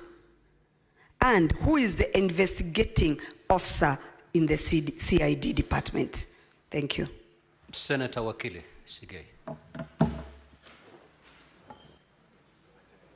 Thank you, Mr. Speaker. I first of all want to join the rest of my colleagues in sending my deepest condolence to the family of the late Ojwang. Secondly, Mr. Speaker, questions have been asked and answers have been given. The importance of this session, Mr. Speaker, is underscored by the fact that we did suspend our normal business for purposes of this particular inquiry. I am, however, of the very critical concern that it should not be lost in us that this is a preliminary process. The investigation reports so far received from among the officers, whether from the office of the DCI or the IPOA, is that preliminary. It's true that we have got various parties. We have got those who are being investigated, we've got those who are being suspected, and we still expect so much to come, to the extent that I would hope, even as we make the questions and statements we are making, we are not doing that for the sake of doing it, because this calls for much more than just the questions we are asking the IG or IPOA to give us responses to. My question, which is of a greater concern, is to the IPOA, that is the institution which will carry a heavy load in this particular investigation. I am, of course, not very happy that the chairperson of that institution found it very important to be engaged in some other engagements other than this, which is very important today. We have not been explained to what is that which is very important that took him away from being in this house today. I tend to believe that the team that is presently here will take the investigations and the questions that have been asked as critical and as important as it is, notwithstanding the absence of the chairperson. They have asked for a period of 10 days within which they would conduct investigations. How I wish that could be less than the 10 days they are asking, and the commitment hasn't come from their end, so that even as Kenyans complain, even as Kenyans raise concern about the death of Ojwang, and the rest of us have suspended our business, we needed less than the period they are asking in order to get to the bottom of this investigation and to tell Kenyans the truth. This is not the time, Mr. Speaker, to make very popular statements. It might sell today, but are we dealing with it in posterity? That should be the question we should ask ourselves, even as we interrogate and as we ask the answers from the entities who are present this afternoon. Thank you. Senator Professor Margaret Kamara. Thank you, Mr. Speaker, for the opportunity. I also didn't get an opportunity yesterday, so I would like to join colleagues in passing my deepest condolences to the family of Ojwang. Mr. Speaker, losing a child is never easy and was still an only child. It was very painful to all of us. Mr. Speaker, I only have one question to IPOA. Now that the autopsy results have come out and the suicide has been ruled out, IPOA has mentioned to us that they have been taking statements since morning. What is the breaking news since morning? Do we know any leads?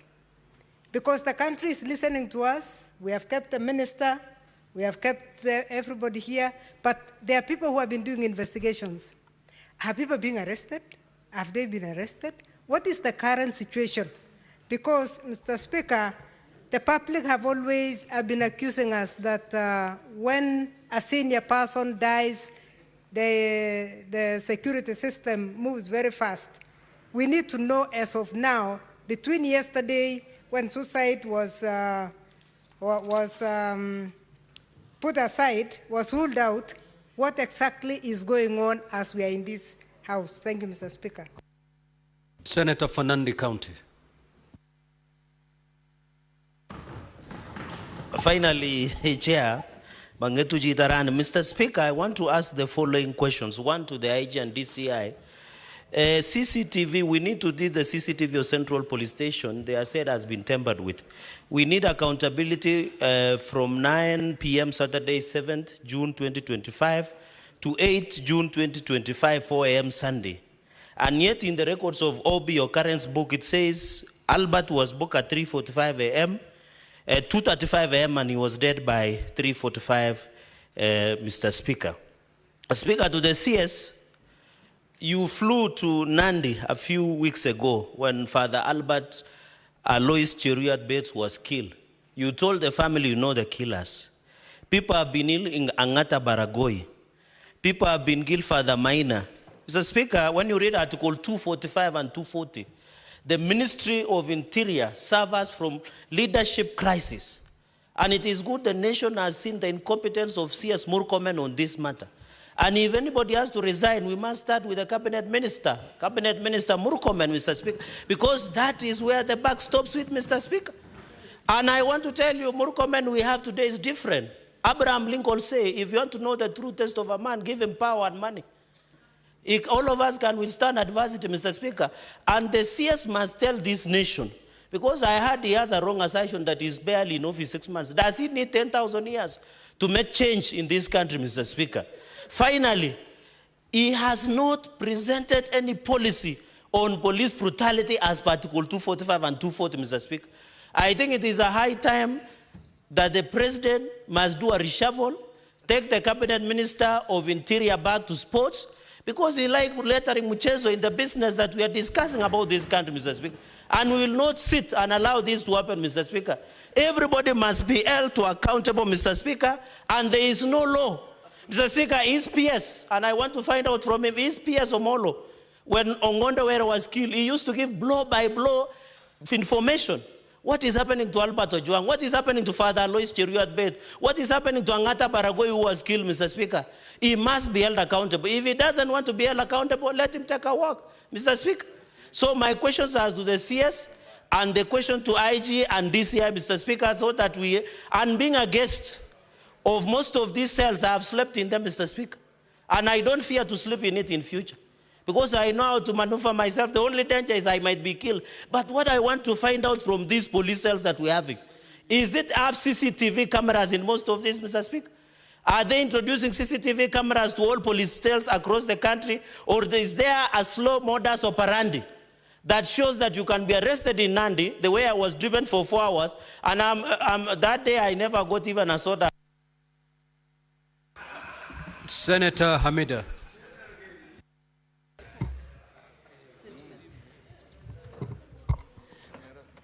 Asante Bwana Spika. Waswahili wanasema mkuki kwa nguruwe, kwa mwanadamu uchungu. Watoto sio Albert peke yake, lakini watoto wengine pia wa watu wamefariki. Huu ni mwezi wa akili, wanaita mental health. Nashindwa kama wazazi wa Albert wamezungumziwa. Wazazi wa Albert, kama serikali imeweza kuwafikia kweli, kuwasemesha na kujua kuwa kuwapatia imani na mtoto wao. Ya kwanza ni kuuliza kwa IPOA, mumeweza kuchukua statement kutoka kwa IG Langat Yeye ameshaandikisha statement na mpaka sasa mbona hatujapata kitu chochote kile kimeshikanisha na mtu yoyote. Na Mheshimiwa Were kweli alifariki, lakini na siku mbili tulipata wanaitwa nani washukiwa wakuu, lakini leo mpaka saizi ya Albert bado hajapatikana.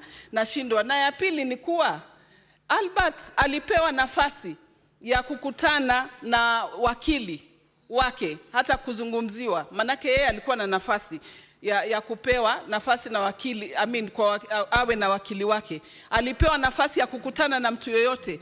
Albert ameshikwa siku moja, na hiyo siku kila kitu kikaendelea. Akafa, akagongwa hiyo siku na akafa hiyo siku, na imethibitishwa kuwa kutoka kwa IPOA kuwa Albert hakujinyonga, Albert hakujiua, Albert aliuliwa. Hii damu ya Albert na hii machozi ya wazazi wa Albert itadhulumu kila mtu yule alipatikana na hiyo mambo. Na leo tusifiche, leo tuweke mambo paruwanja kwa mtoto yule amefariki. Leo ni Albert wa mtu mwingine na kesho ni wenyu. Kwa hivyo tunaomba haya mambo yawe wazi. Kwa hivyo tunataka kujua statement ya IG Langat imeandikwa ama haijaandikwa, na kwa nini imechukua nafasi hii na time hii yote mpaka sasa hatujapewa kitu chochote, yani uwazi kuwa ameshikwa ama ameambiwa chochote. Tunaomba kingine tena ni kuwa wazazi wa Albert wafikiwe kwa leo, wazungumziwe na waambiwe kinaga ubaga ni nini. Babake Albert analia, nasema huyo mtoto ni mkono mmoja tu, ni jicho moja tu. Kwa hivyo leo mtamcompensate nini wazazi wa Albert? Langu ni hilo tu. Senator Mundigi. Asante Bwana Speaker.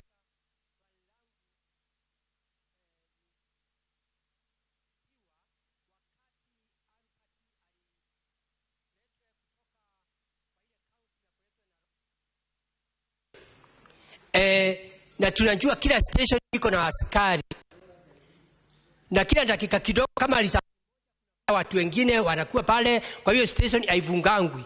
Wale askari walikuwa wanalinda hiyo station.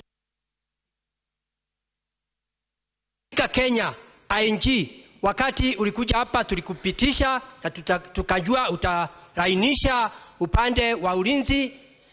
Kila sub county ulikuta watu wa guidance and counseling wangapi, kwa sababu tunajua askari wengine wako na ni kama wengine ni watu wa kunywa pombe, na wale watu wanaenda kushika kule masinani ni watu ambaye waro chavu. Tunataka kujua ulikuta watu wa guidance and counseling wangapi, na pia umeongezea wangapi. Ya mwisho, ING moja na deputy ING. Speaker, aulisangu swali. Hiyo swali nataka Senate nijibu. Wakati watu walikuwa kuitwa hapa wakuja hapa, ule mwenyewe deputy ING aliwaswa wapi ndio atuelezee ni nini ilikuwa inaendelea, kwa sababu yende ikawa sio ING avai kujibu ile maswali kwa hapa yote. Senator Richard Onyonka.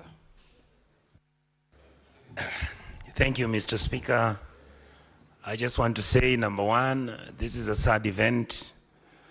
The young man was not transported from Homa Bay on any other day. The family said he was picked on the 6th, and on the 7th he died. There's a letter that I want the IG to look at that you give as a press conference, where you said that the gentleman was actually picked and he did not go to Central Police directly. He was kept at the DCI offices. The letter exists, you can refer to it. The DCI denied that the gentleman was not taken to their offices. My honest observation is this: our country has got issues. Right now we can try and sanitize where we are. These events are sequential. If many of you in this house can remember, there was a lady called Njeri, a blogger. She was picked up. If people had not made noise about her, she would most probably be dead. Gentlemen who did the BBC documentary were arrested. Up to now, we don't know whether their case is in court or not. Then this young man dies. And of course, many of you have talked about Ongondowere's case, which is now a good case of the government getting involved. We have lost so many Gen Z. You remember the dam where these kids were being dumped? Yeah, I hear many people talk about Yala. Forget about that. Let's bring an inquest, an inquiry to this house to investigate whether it is from Yala all the way up to every single person who was killed. These children have never been compensated. These children have never been talked to. Their families are treated like rubbish, and we are very comfortable. I know after this thing is held here today, everybody's gonna go home, and it's going to be business as usual. I wish you all the best. Thank you. Senator Morango.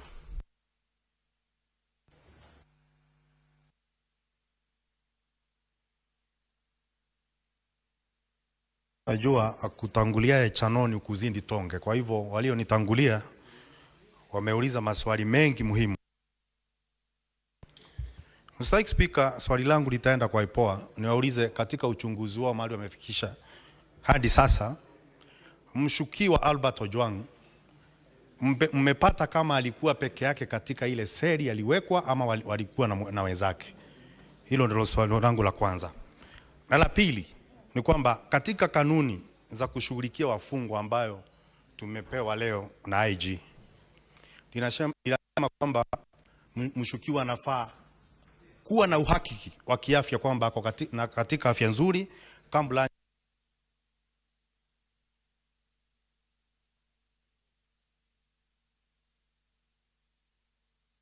kana alikuwa sawa kabla kuingia. Swali lingine, na ameomba msamaha kwa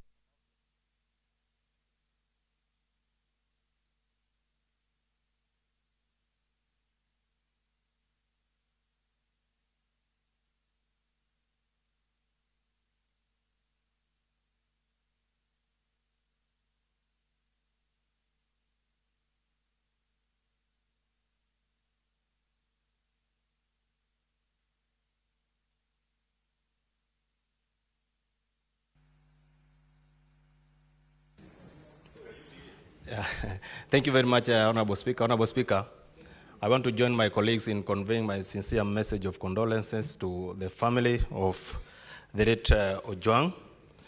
Honorable Speaker, I also want this commission, which reforms are they prepared to put in place to restore the confidence to Kenyans that police stations or police cells can be the centers of reform rather than sites of terror? Thank you, Honorable Speaker.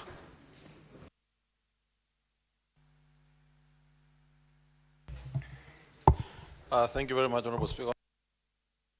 I say that indeed it was a very, very sad incident to lose a life in a police station. Honorable Speaker, I have only about 2 questions to the IG. On the matter of the CCTV, Honorable Speaker, we would like to know where is the control center of that CCTV. Is it at the Central Police Station? Is it at Vigilance House? Is it at the Regional Police Commander's office? Where is the control of the CCTV to the extent that it was switched off before that incident? Honorable Speaker, finally, let me also say that as a Senate and as a House, Honorable Speaker, I don't think in this session we were inviting the team here so that we can gather evidence, pass a judgment, and sentence those who seem or we think they are accused. Honorable Speaker. Honorable Speaker, I want to say this. There have been calls of resignations for the DIG or stepping aside, Honorable Speaker. And Honorable Speaker, when it is being said by senators who have also been once arrested, And since they were arrested, Honorable Speaker, and they were asked not to contest, they would say, we are innocent until we are proven guilty. Honorable Speaker, how then do we expect the DIG, whose the investigation are still ongoing, he has not been taken to a court of law, and all of a sudden we have a chorus that, Honorable Speaker, they should resign. Honorable Speaker, I also want to ask the IG whether the investigations and IPOA are also being extended, especially to those political groupings, Honorable Speaker, who have been saying, you are playing with fire. There will be Arab Springs. Honorable Speaker, what makes us think that they are not behind this process to actualize the Arab Spring they are perceiving and trying to conceive in their minds, Honorable Speaker? There is need to widen the investigation so that probably those opportunists who would want to use such incidents, as Honorable Speaker, to pursue a political agenda, they must also be cut to size, Honorable Speaker. Honorable Speaker, finally, let me say that it is not also proper, Honorable Speaker, when we use the floor of the House, Honorable Speaker, to also make sweeping accusations because of the privileges we have as a House on the officers, even on the officers or the team that has appeared here, Honorable Speaker. Honorable Speaker, we... Senator Chute.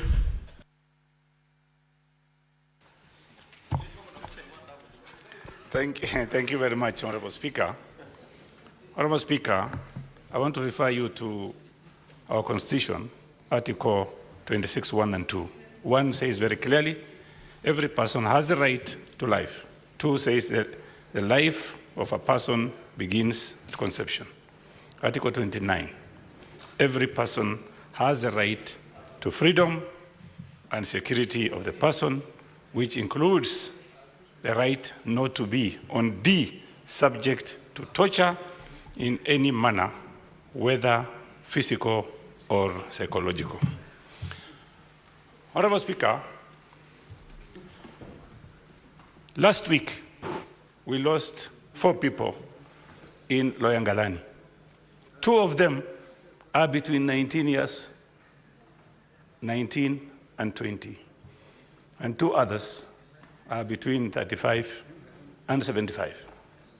A police officer, OCS,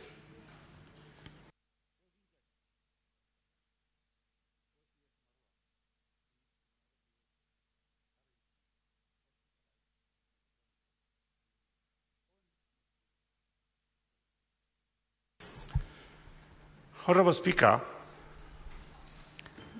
I really condole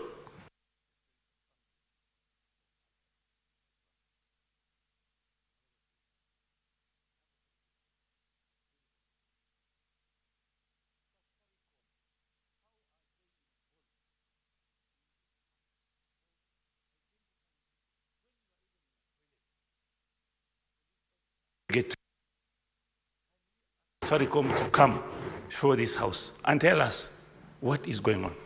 Number 2, tell us what is going on. Number 2, this is a question to DCI. There is of course, long before apprehending a suspect, they normally have a request for that person to appear before a police officer. Why do you go all the way to Homa Bay to arrest an individual for just a minor case? Why don't you ask him to come and report to the nearest police station? Thank you very much, Honorable Speaker. Senator Karungo. Thank you very much, Mr. Speaker. And just to feel a bit safe, I think the Sergeant at Arms should be close to me, owing to the fact the gentleman behind me ordered my arrest a few months ago. Mr. Speaker, the question is not what Ojwang did. The question is, why did they kill Ojwang? Mr. Speaker, we have told that he was brought to Nairobi because the crime was committed in Nairobi. Is social media Nairobi, Mr. Speaker? Mr. Speaker, Why was Ojwang grilled at the comfort of the DIG office at Vigilance House rather than Kiambu Road DCI headquarters where they do all these kind of investigations? We were told here by the IG himself he was taken to Vigilance House. Mr. Speaker, who ordered the arrest? Because I think that one has not been put clearly here, Mr. Speaker. Mr. Speaker, and just to advise the Senator of Garissa, before he lectures again, it took the death of the firstborn of Pharaoh for Pharaoh to let the Israelites go. It has taken the death of Ojwang for us to confide together and say we have to fight this to the end. He is a martyr, Mr. Speaker. And so we must say as a Senate, no one else should die. Mr. Speaker, no one else. And if anybody dies at the hands of the police or anybody else, Mr. Speaker, don't bury them, Mr. Speaker. Their family should not bury them. We should be going to every police station, Mr. Speaker, to tell them that you killed this man, we need justice. Even Ojwang should not be buried, Mr. Speaker. He shouldn't be buried until we get justice, Mr. Speaker. My question to CS Murkomen: who is killing us? Who is killing Kenyans? Who is killing the youth? If you do not have that answer, Bona CS, because 4 years ago on the floor of this house, you said, let us not sacrifice Kenya. We are not going to sacrifice Kenya, but we must sacrifice someone who is in line from the DCI, IG, the DIG, even the CS. So propose to us who should step down on this issue, at least justice to be done and also to be seen to be done, Mr. Speaker. And as I rest my case, the officers who arrested Mr. Ojwang, Mr. Speaker, all the way from Homa Bay, it seems they were an okay officer. They were fine. They were giving him the phone, talk to your family, talk to your friend. They even a clip that is online. So it seems those officers were doing their work. We need to find out, after he arrived in Nairobi, Mr. Speaker, who did what?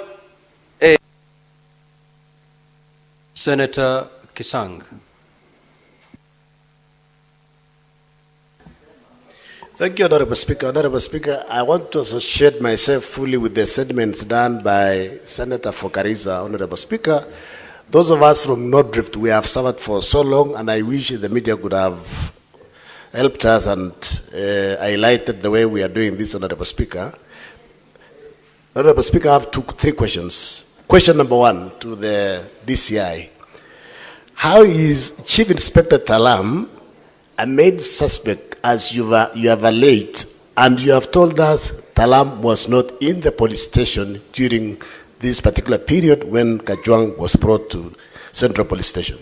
Second, Honorable Speaker, I want to find out from the IG. I don't know if there is harmony in the senior rank of National Police Service, from the IG all the way, because I'm suspecting they could have used this opportunity that was a complaint raised by DIG Langat to settle some scores, because we know in the next 1 or 2 years there's going to be succession in the National Police Service. Third, Honorable Speaker, is to CS Murkomen. You have heard from my colleagues here that cybercrime is not really a very serious crime. There is an opportunity for you to have a policy where those who are suspected to have done cybercrime to be invited to go to police stations instead of being looked for. Because I expected the DCI to have used the same resources they did and went to Homa Bay to look for those who killed Father Lois. Thank you, Honorable Speaker. Senator Essie Okenyuri.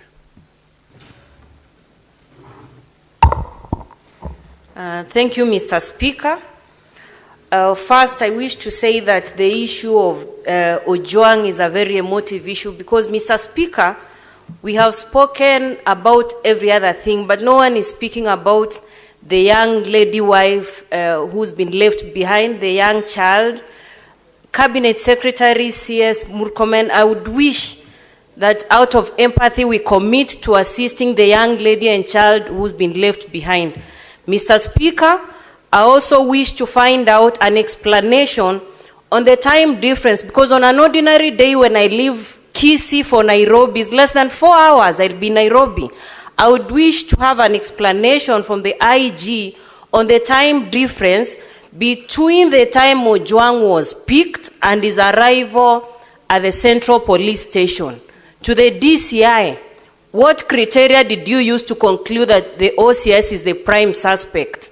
Because even for the members of the public who viewed the body at the city mortuary, the body does not actually appear fresh, meaning there was quite some time. It's either allegedly the officers at the Central Police were under duress to admit a half-dead person, because the time duration by arrival at Central Police and the time Ojwang was taken to Mbagathi, it was less than 1 hour Ojwang was declared dead, Mr. Speaker. So I do not wish to ask further questions, Mr. Speaker, but the death of young people like Ojwang, young people like Duke Nyabaro in Kisii who was found hanging and nothing really happened after that, I hope we are not just going to be emotional and this gathers dust, Mr. Speaker.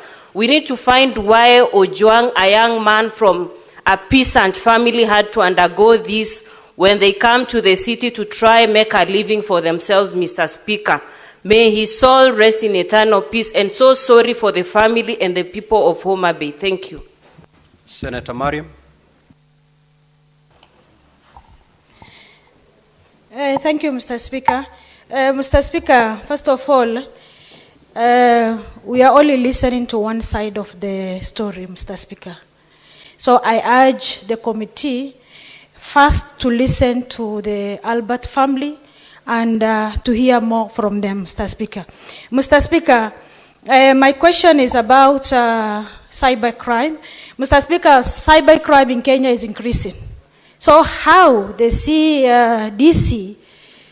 DCI, why is it so important for this one to be so crucial up to someone, a young man, lost his life, Mr. Speaker?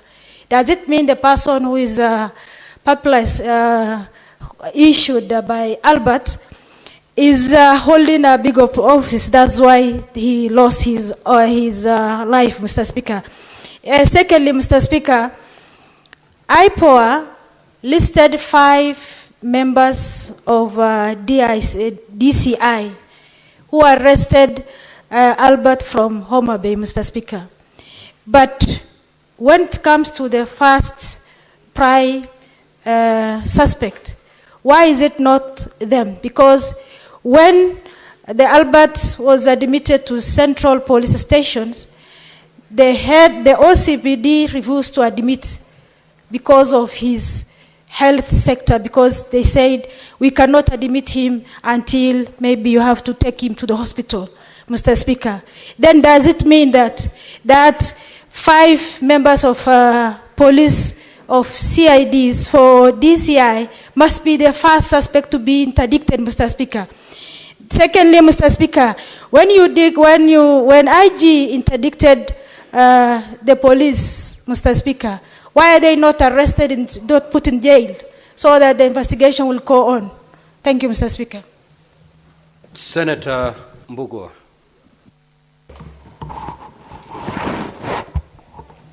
Thank you, Mr. Speaker.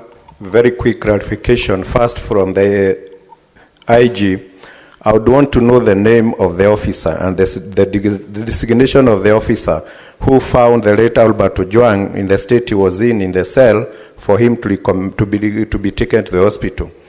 And secondly, still to the IG, I would want to tell this House the cell number and the holding capacity of the cell the late Albert Ojwang was in. And finally, I would want you to assure this House and the country at large that junior officers who be involved in who be called to be as witnesses in this matter will not be discriminated, and they will be safe. Thank you, Speaker. Senator Karen Nyamu. Thank you, Mr. Speaker. I know the IG of Police has apologized today for the initial statement, but that initial statement, Mr. Speaker, is tantamount to a cover-up. And we are curious to know on whose behalf was he doing that cover-up. Secondly, Mr. Speaker, when it is a VIP who is subject to investigations, it takes a very short time to have people charged in court. How many police officers were on duty in Central Police that night? Mr. Speaker, I have been held in Central Police cell myself. And so I know at night there's not so many police on duty. How come we don't have all of them taking plea? Why haven't they been charged to date? Because you cannot tell me, such a crime cannot be committed in the ignorance of anyone in that cell. Everyone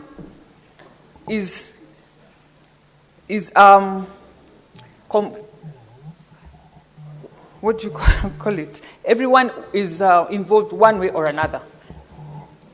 Another thing, this complacency by the police is giving this government a very bad name. We have a tag on this government as a blood-based government. How many people have been charged with the death of the multiple Gen Zs who have died under this administration? It is not the work of the government to charge. It is the work of the police. Are you also involved in sabotaging our government? We want to know. Thank you, Mr. Speaker. Senator Asige, I'll give you your minute that you lost when you are doing your asking question. Speaker, for acknowledging that I had lost a minute. The clerk's table, for some reason, has given every other senator 3 minutes, as you had instructed, but myself, when I stood, I only got 2 minutes, and that is on record. And I'm thankful for the extra minute. Speaker, what I was trying to say as I was concluding is that the IG spoke about a primary report having been the reason why he said the cause of death was suicide by Albert Ojwang. And I wanted to understand who was the person who gave him that primary report, because that might at least shed some light on whether that person, that officer who gave him the false report, is involved in the cover-up and obstructing of justice. And secondly, I wanted to know if this particular investigation is hinged upon one tweet, one post by the complainant. Where is this post? Because none of us have seen it. Can the DCI table that post so that we can analyze its veracity and its authenticity and make sure that it's not AI generated or tampered with in any other way? Thank you. Now, honorable senators, I will now allow the witnesses led by the CS to respond to the many questions that you've raised. However, before I allow the CS to take to the stand, Senator Karungo Wathangwa, while asking a question, indicated that the IG had said that the young man was interrogated at Vigilant House. I have asked the clerk at the table to confirm from the Hansard whether that is true, and he has indicated to me that that is not true. You may now proceed, CS. Thank you very much, Mr. Speaker. Mr. Speaker, let me start by thanking my colleagues, the senators, for really raising very weighty issues that I have, as I already said, some we have been able to note, some we will get it from the Hansard, and those which are concerning policy issues, Mr. Speaker, will do the proper follow-up.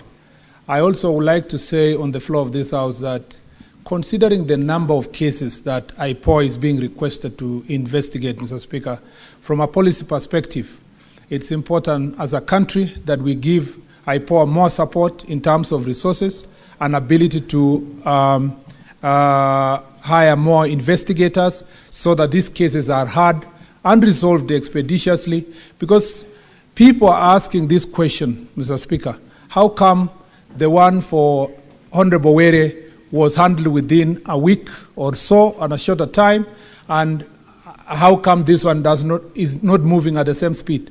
Mr. Speaker, it must be understood that this is IPOA investigating police. On the other incident, it was the police themselves investigating a crime. And therefore, the capacity, whereas there are not enough resources on the DCI side, we believe that DCI has a greater capacity than the IPOA itself. Therefore, IPOA requires some level of support so that this can move expeditiously. The question Kenyans are asking is that, are we treating this case different from those that are affecting persons who are prominent, like a member of parliament and so? And I was saying, Mr. Speaker, it must be seen from the context that for the questions of investigation in Barakoi, for example, Angata Barakoi, Mr. Speaker, for example, and the case of this one for Albert, all of them are by IPOA, which has a smaller establishment than the DCI, and therefore the process gets slower. If it was the efficiency and the capacity that the DCI has, it would have moved a little bit faster. Mr. Speaker, very few questions have been raised, but in depth, Senator Muma has asked policy review. I already gave my undertaking already in the House earlier that when I came to office, I have instructed the team in my office to look not just at the law, but also the judicial decisions, including Justice Ogola's decision, Mr. Speaker, to see how we can mainstream them and improve the service standing orders or work on different regulations or establish a new legislation that can be able to fill the gaps. This is not an exercise that is confined only to the ministry, but also we can work together with the relevant committee of this House.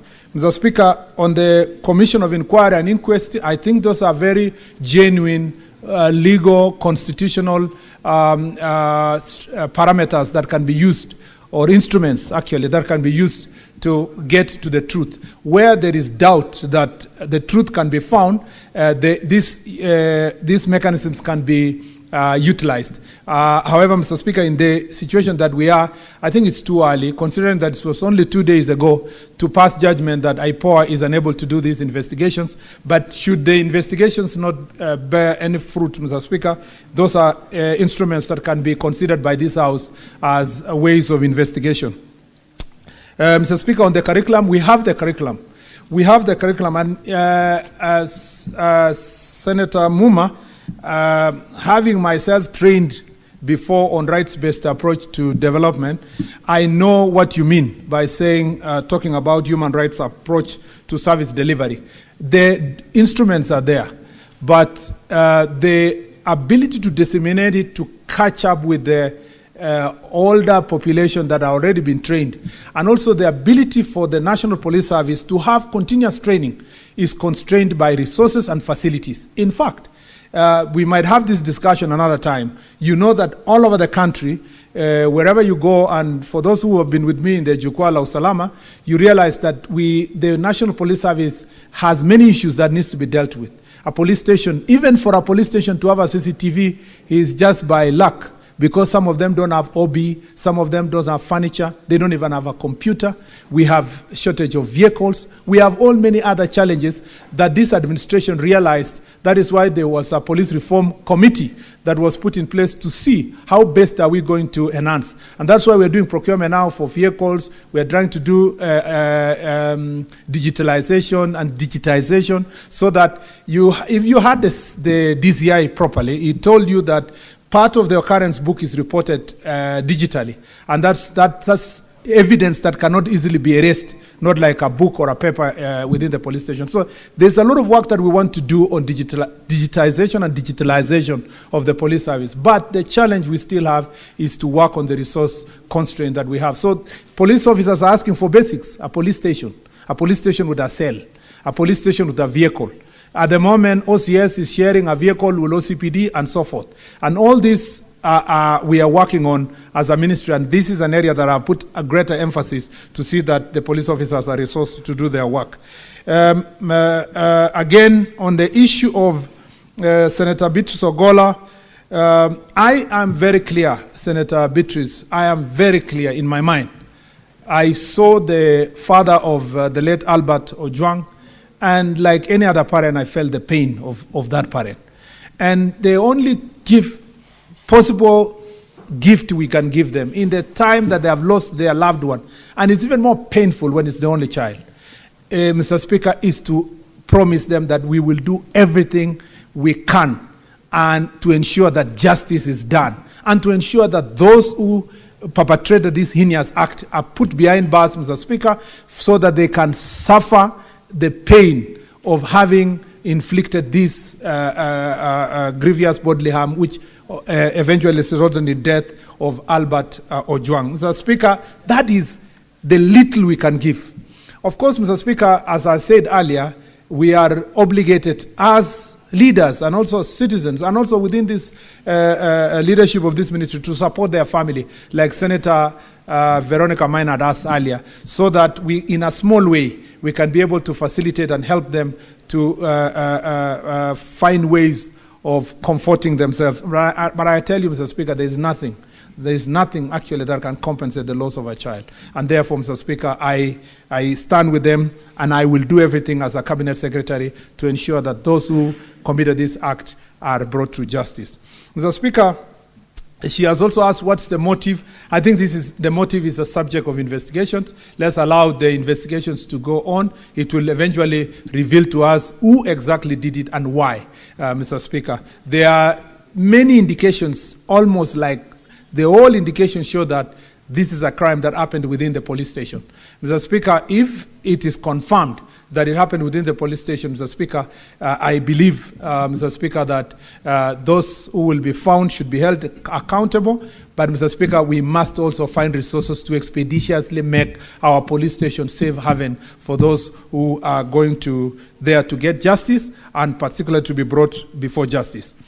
Mr. Speaker, on Senator Manzo, is raised a very valid question. There are a host of regulations that whose period was terminated was past 10 years, and we had an omnibus extension that happened. But now there has to be, as I told you, there is a review process for the service standing orders. When eventually the review is done, it will be brought to this House and the National Assembly for purpose of approval. And I agree with you. It is not true that a policy must come here for it to be effective. That's not true. But for a policy to be a sessional paper, it must come to this House and therefore approved by Parliament. But if we want to have a policy for the sake of a policy, it can be adopted by the Cabinet after public participation processes, and it can still work as a national policy. Mr. Speaker, I want to confirm to Senator Seki and all others who are talking about whether or not I know whether the DIG should be held accountable or not, that I do not hold a brief to defend or in any way to accuse him. Mr. Speaker, I believe as a lawyer that evidence must lead to the suspect. And Mr. Speaker, when that evidence leads to that suspect, Mr. Speaker, in my office and any other office of government, no one should be able to block any processes of justice. What I hope we cannot do as a nation is that we cannot sanctify a process, a very heinous act that was done by criminals, somehow maybe through even a mob justice, if I put it that way. We cannot sanitize it, Mr. Speaker, by also carrying out mob justice against the other people. We must always, if we are calling for equity, Mr. Speaker, we must come with clean hands. If we are calling for justice, we must be ready to follow the legal processes, Mr. Speaker, so that we can lead us to the response. Mr. Speaker, Honorable Chute asked the question of, generally just captured the issue of OCS Marwa. OCS Marwa is a person known to me personally. I was with him in Marsabit just not long ago. And, Mr. Speaker, most of these police officers are suffering. Mr. Speaker, a lot of them are sacrificing for their country. I went to see some of the police officers who have suffered because of the operations in Boni Forest, protecting our country in the border, those who are doing a lot of operations in the Kerio Valley region and issues of banditry and the eastern and upper eastern areas. Mr. Speaker, there are many, many police officers who are sacrificing their time and energy to protect this country. Mr. Speaker, this cannot be a representation of the police officers. There are very few elements in the police office who are errant, who are violating the law, Mr. Speaker, but that does not mean we do generalization that the entire 120,000 police officers are all culpable. Mr. Speaker, even in this reform process and the work we have been doing, we've been trying to edify and praise those who are doing a good job, even, Mr. Speaker, as we hand over to a justice system process to those like the ones who have committed this heinous act to be held into account. Senator Tango has asked me, who is killing Kenyans? Mr. Speaker, that is a very good question, but better answered, Mr. Speaker, from an investigation process. Again, when I come back with a statement that was capturing the protests, the deaths that happened in the protests last year, when all of us, including Senator Tangwa and the group were on one side. Mr. Speaker, I will be coming with that statement back to the floor of this House. And Mr. Speaker, when I do so, we will interrogate all the people who suffered as a result of that protest, Mr. Speaker, and again, we'll be able to know how far the investigation have gone. So let me not use this opportunity to enlist it, because already that statement is to our office, Mr. Speaker. The day I will be called again, and we were supposed to interrogate today, but the day I will be called again, we can be able to look at these issues. But Mr. Speaker, every case is investigated independently, and Mr. Speaker, every person who is held culpable is brought before justice. Mr. Speaker, Senator Kisang has said a true thing that, Mr. Speaker, perhaps Mr. Speaker, we should be also expending our energy to make sure that, Mr. Speaker, we deal with banditry. We are doing everything possible. Mr. Speaker, let me say this. The problem of banditry, particularly where Senator Kisang comes from, which is also my home county, Mr. Speaker, and the entire Kerio Valley, has been a problem since 1975. Mr. Speaker, it had been so intensified in the last 2 years that it was a big problem 2 years ago. Mr. Speaker, the statistics I have, and I really challenge anyone to call me to come with the numbers here, is that between January 2024 and June 2024, Mr. Speaker, in comparison to January 2025 and June 2025, we've reduced the incidences of cattle rustling by more than half, Mr. Speaker. That is a tremendous progress. And it is because of police officers who are sacrificing their time and energy to deal with issues of banditry in the Kerio Valley. You heard Senator Ezena speaking here that some time ago, Samburu was terrible. And Mr. Speaker, we are working hard to make sure that we deal with this issue, even as we fight the bigger issue of proliferation of small arms, the access of ammunition from the neighboring countries, porous borders, and all the challenges that we go through. Our police officers are doing everything. And being a person who sat in this chamber again and have been challenged and raised serious issues about banditry, Mr. Speaker, I have the responsibility to do everything to make sure that that region, Mr. Speaker, we get rid of bandits, and we are doing so. And therefore, Senator Kisang has referred to the case of Father Alois. Mr. Speaker, there is an ongoing, first let me say this, in Kerio Valley region, the entire belt of the Kerio Valley is now pacified, except a corner in Marakwet where Kisang is talking about between Marakwet, West Pokot, and Baringo in Tiati constituency, and a corner also in Loruk in Baringo County, and then some incidences in Samburu, and a corner also between Samburu and Meru and Isiolo. Mr. Speaker, even the incident that happened in Marsabit was isolated recently. Mr. Speaker, the fact that today the rest of the region is pacified shows the effort that has been put by this administration and our police officers to take care of that region. And that's why when you see some of the leaders who are looking for sound bites and petty comments, Mr. Speaker, they have absolutely nothing. They are lofty statements, Mr. Speaker. Sometimes, big statements, lofty, but have no statistics, have no reference to anything. They have absolutely no reference to the performance of the officers. And Mr. Speaker, I'm very happy that some of these critiques that criticize the Cabinet Secretary... Honorable CS, we will have... I have the last answer, Mr. Speaker. I still have two more. Thank you, Honorable CS. Two more, Mr. Speaker. I was just saying on this particular issue, the good news is that those who are targeting the Cabinet Secretary, at least they have no problem with the IG and National Police Service. So for their political good, if they want to run with my name, they can do so. Mr. Speaker, on the issue of Senator Okinyu Esther, Essie, I want to say that as a ministry, we will extend our hand of support to the family. We will reach out to the widow, Mr. Speaker, the parents, and the extended family to see how best we can work together to support them, Mr. Speaker, at this moment of grief, and to see how we can support their family. Mr. Speaker, on the question of Senator Nyamu, Mr. Speaker, again, she was raising the same issue about the protests that happened last year and the people who were affected. And I beg your indulgence, Mr. Speaker, to answer that question together with the statement that was already before this House. Mr. Speaker, Senator Cherege has continuously continued with his song of the minister must resign.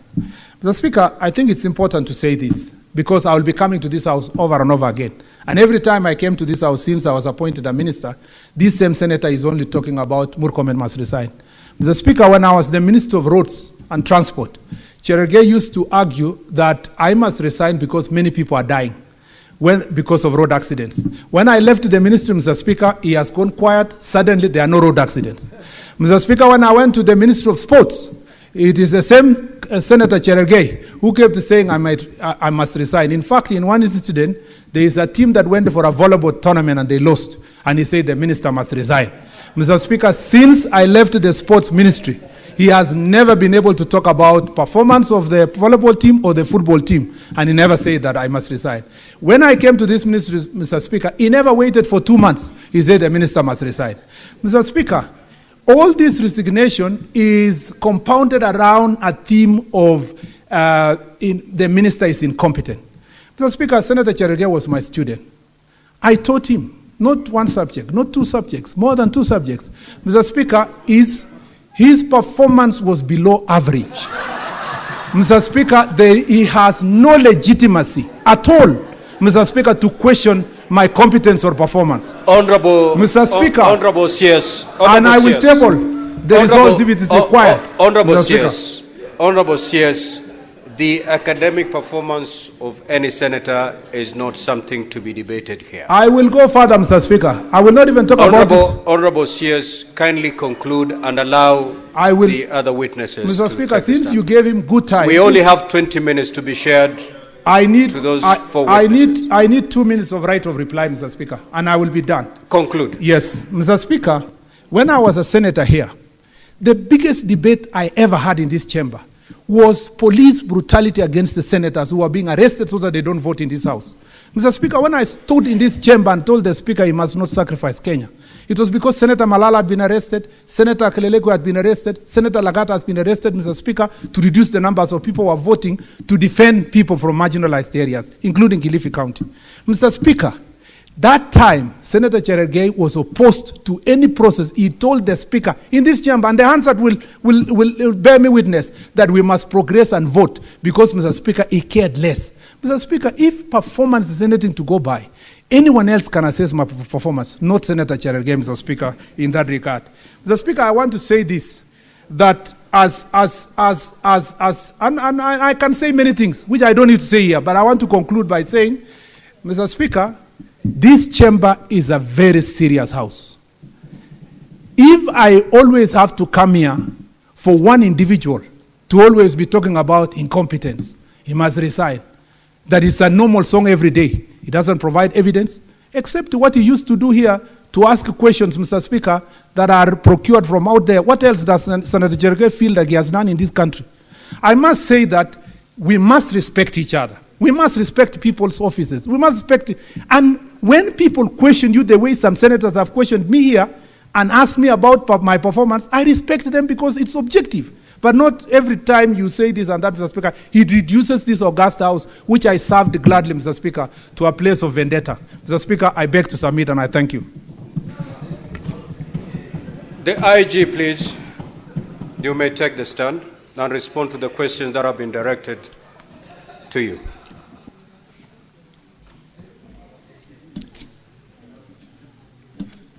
Thank you very much, Honorable Speaker. Let me once again start by saying that myself and the National Police Service deeply regret the unfortunate events that resulted in the death of Mr. Albert Ojwang while in the police custody. The service extends its sincere condolences to the family and loved ones of the deceased during this very difficult time.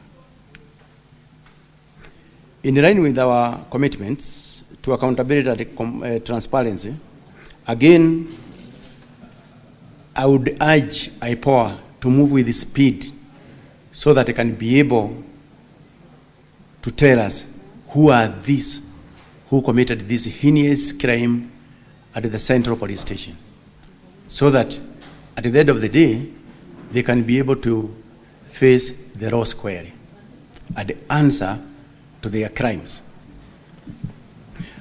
Having said that, Honorable Speaker,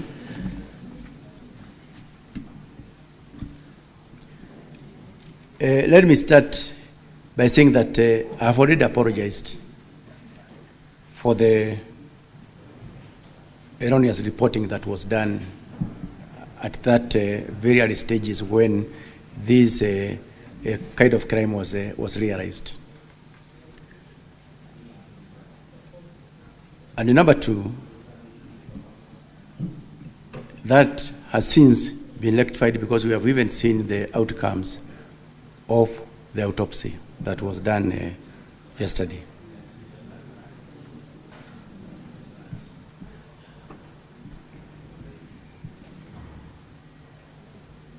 In terms of compensation, my CS has actually discussed on what the way forward in terms of getting in touch with the family and assisting where we can be able, and we support that cause completely. The status of the deceased when he was brought in to Central Police Station was normal.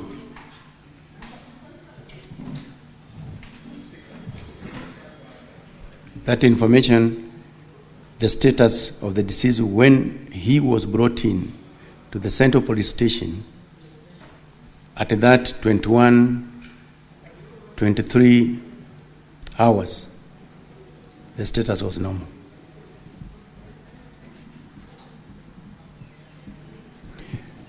The number of hours that was spent while driving from Homa Bay, that was Maweni Police Station to Central Police Station, that was roughly 5 hours, 15 minutes because the team left Maweni Police Station at around 16:00 hours and arrived in Nairobi at around 21:17 hours, roughly 5 hours and some minutes from Homa Bay to Nairobi.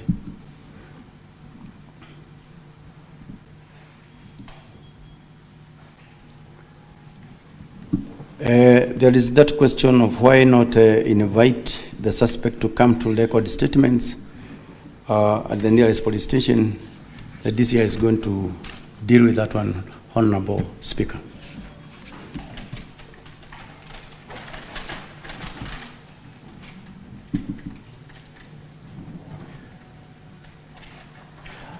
This question of why the OCS had to be consulted before the suspect was placed in the cells,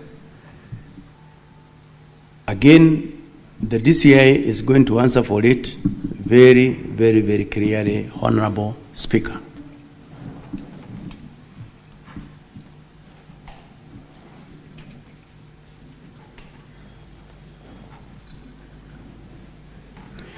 There was also the question why the late Albert Ojwang had an opportunity was given an opportunity to call the spouse. When I was here previously answering the other questions, I did indicate that the police officers are well trained on how to treat suspects and other Kenyans alike. It is on that basis that he was given that opportunity to check on his family and even report that he has safely arrived in Nairobi. And I also indicated that police officers are always on the forefront in the defense of the rights and freedom of the people. That is our training. That is my training. So it is on that basis that he was actually given that opportunity.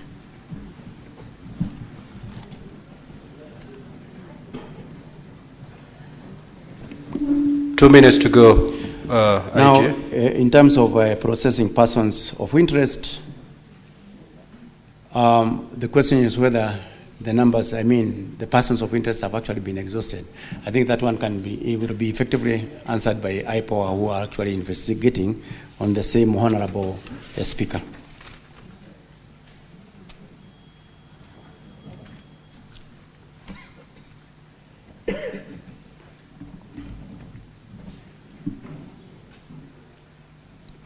There was also the question as to whether DIG Rangat could be paraded before the House to hear his side of story. I think again, Honorable Speaker, that's a decision that again this House can consider.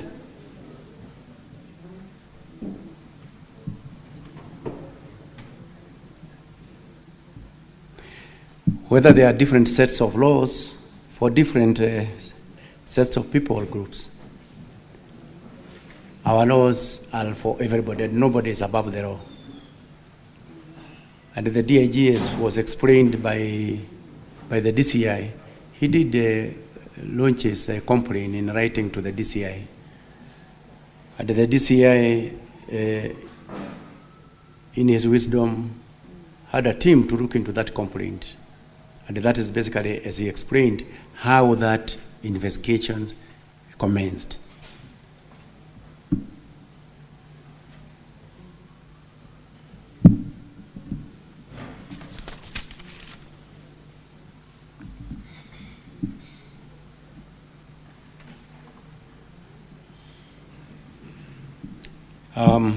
There was also the question of who is the DCI officer who booked Albert in the cells.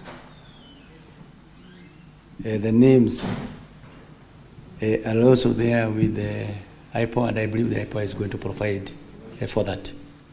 So, IG, you are referring quite a number of things to DCI and IPOA. Yes. Kindly allow DCI to take the stand. Thank you, DCI. And DCI, I'll give you 8 minutes. Thank you, Honorable Speaker. Honorable Speaker, one was, what is my message to the family? The message simply is that we will play any legal role to have justice for the family and confidence by the public towards the police. And we shall go out of our way to make sure that we accord all the support and cooperation to the investigations currently underway, currently being undertaken by IPOA. Senator Odinga, whether there are different laws, I would like to confirm, Honorable Speaker, that we don't have different set of laws. The laws apply equally as enacted by our Parliament. And the law says any person. So we are not selective as officers of the National Police Service in the application of the laws. Suffice to say, however, that the perception of defamation is relative and may be construed differently by different people. Why the officers gave a chance to the suspect, the IG has very well explained that. It is part of the reform process, and it is normal for us to grant the suspect telephone facility so that was actually a request made by the suspect, so that he could contact his wife and family members. And it's also a clear testimony of our adherence to the Constitution, the fundamental freedoms, and the Bill of Rights. Senator Manzo alluded to the possibility of the deceased having been injured by the DCI officers who effected the arrest. Honorable Speaker, honorable members, I may not wish to dwell on this matter. In my earlier presentation, I was able to give a chronology and the graphic details of the movement of the suspect all the way from Homa Bay up to Central Police Station. And I'm sure these are issues the Independent Police Oversight Authority will investigate to its logical conclusion. Like I said, if any DCI officer is found to be involved in the killing, then, Honorable Speaker, let the law take its course. We are not covering up for anybody. In terms of the DCI officer who booked Albert Ojwang, the booking was not done by a DCI officer, Honorable Speaker. Like I had said in my previous submission, the booking was done digitally by a report office personnel. And I'm sure the particular officer, the identity of that particular officer will be established in the investigations. Why not summon? Honorable Speaker, when it comes to investigations, particularly on matters of computer and cyber crimes, it isn't a walk in the park. You are starting your investigations from the unknown to the unknown. You are dealing with persons operating from dark webs, persons running pseudo accounts, persons whose accounts are domiciled in other jurisdictions. At the commencement of our investigations, Honorable Speaker, we did not know the true identity of Albert Ojwang. We were only dealing with an ex-handle, a person whose identity was not known to us, and it was therefore not possible for us to summon him.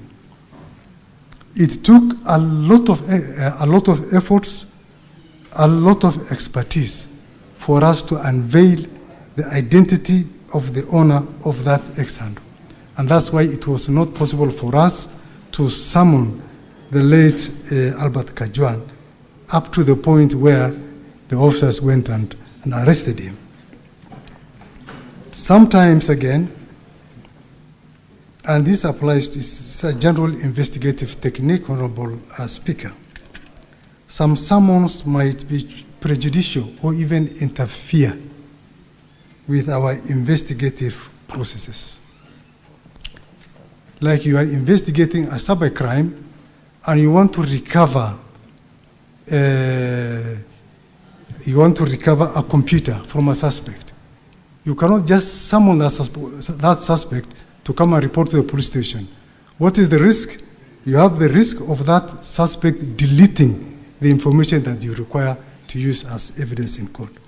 So that's why sometimes we may not opt to summon suspects, but to go for them. Somebody has material exhibits, documents that you believe are crucial to your investigations. You cannot just summon him. Summon him will give him ample time to destroy and interfere with those exhibits, Honorable Speaker.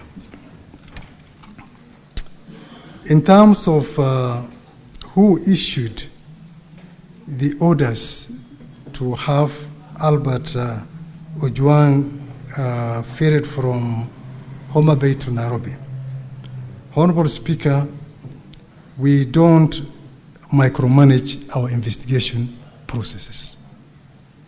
We give the officers the leeway to make decisions. We have professional officers who are well guided by the service standing orders, officers who are well guided by our guide to the criminal investigations. For example, Honorable Speaker, if a car is stolen in Lodwar and the suspect is arrested in Homa Bay, the court that has competent jurisdiction is that court which is domiciled in Lodwar. So it will be futile for an investigating officer to come and ask his commander whether he will take the suspect to Lodwar or he will be prosecuted in Homa Bay for that matter. So those are very simple operational and tactical matters that we leave the officers for the officers to make their determinations as guided by the service standing orders. How many hours from Homa Bay? The Inspector General has explained that.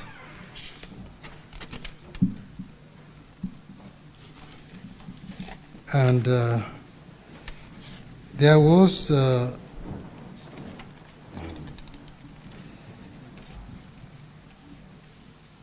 This year you have 1 minute to conclude. The 1 minute to conclude, Honorable Speaker, I would like to reiterate the fact that DIG Langat has no command over IPOA.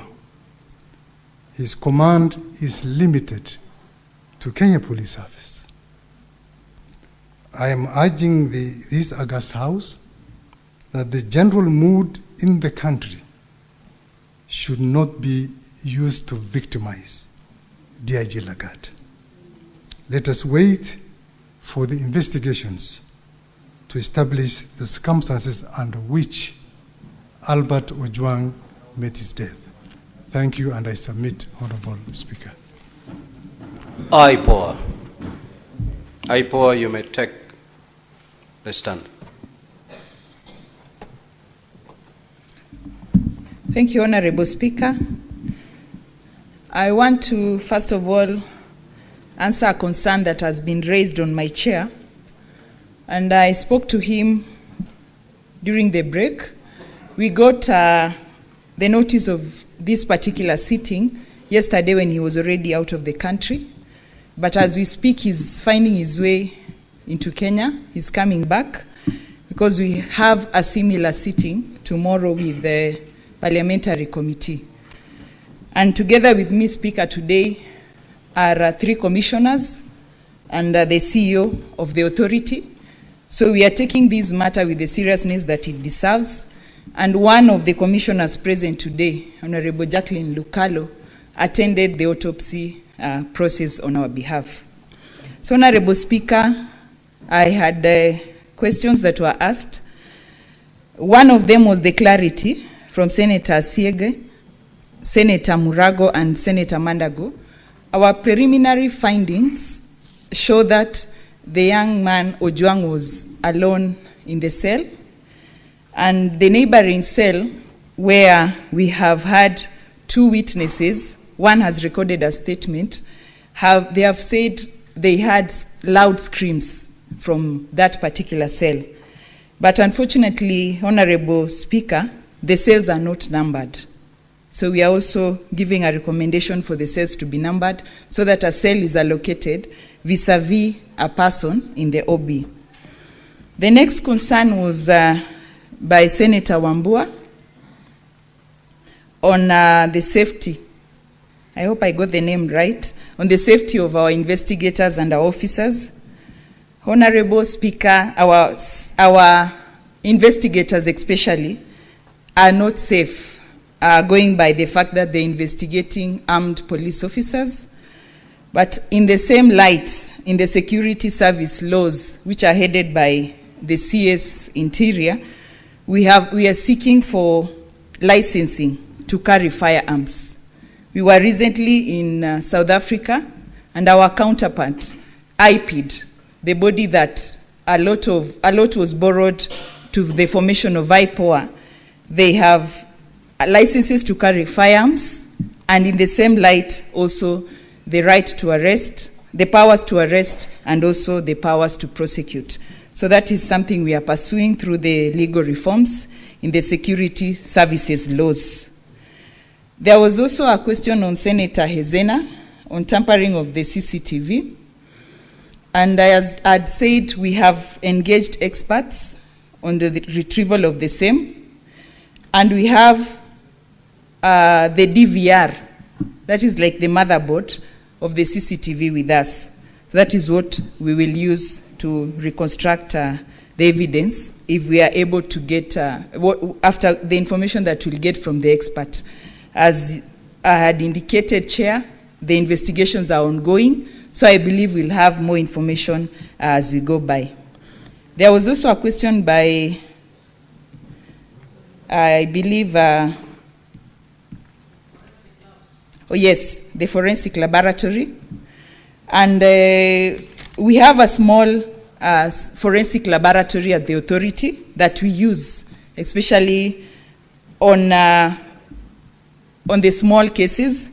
But in most cases, we have been referring to the DCI laboratory.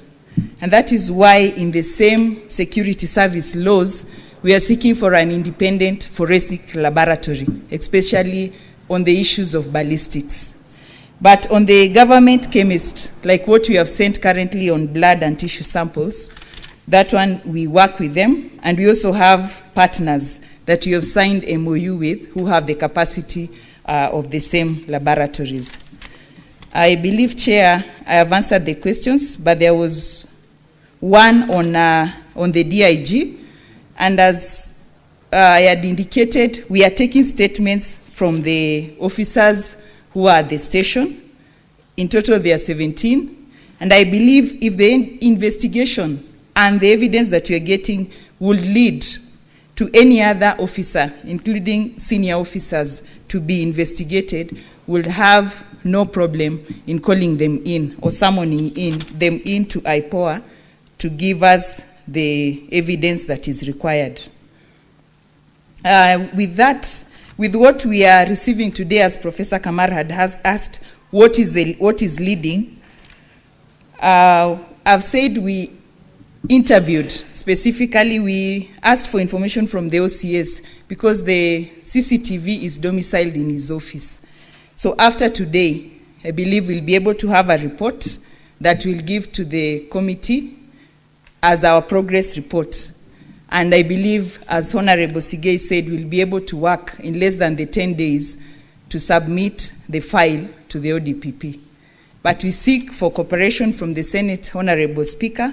We have a small budget. We are really understaffed. We have 77 investigators across the country. So we are hoping that we will get that support to be able to fulfill our mandate. Thank you very much, Mr. Speaker. Thank you. We have 3 minutes for further clarifications.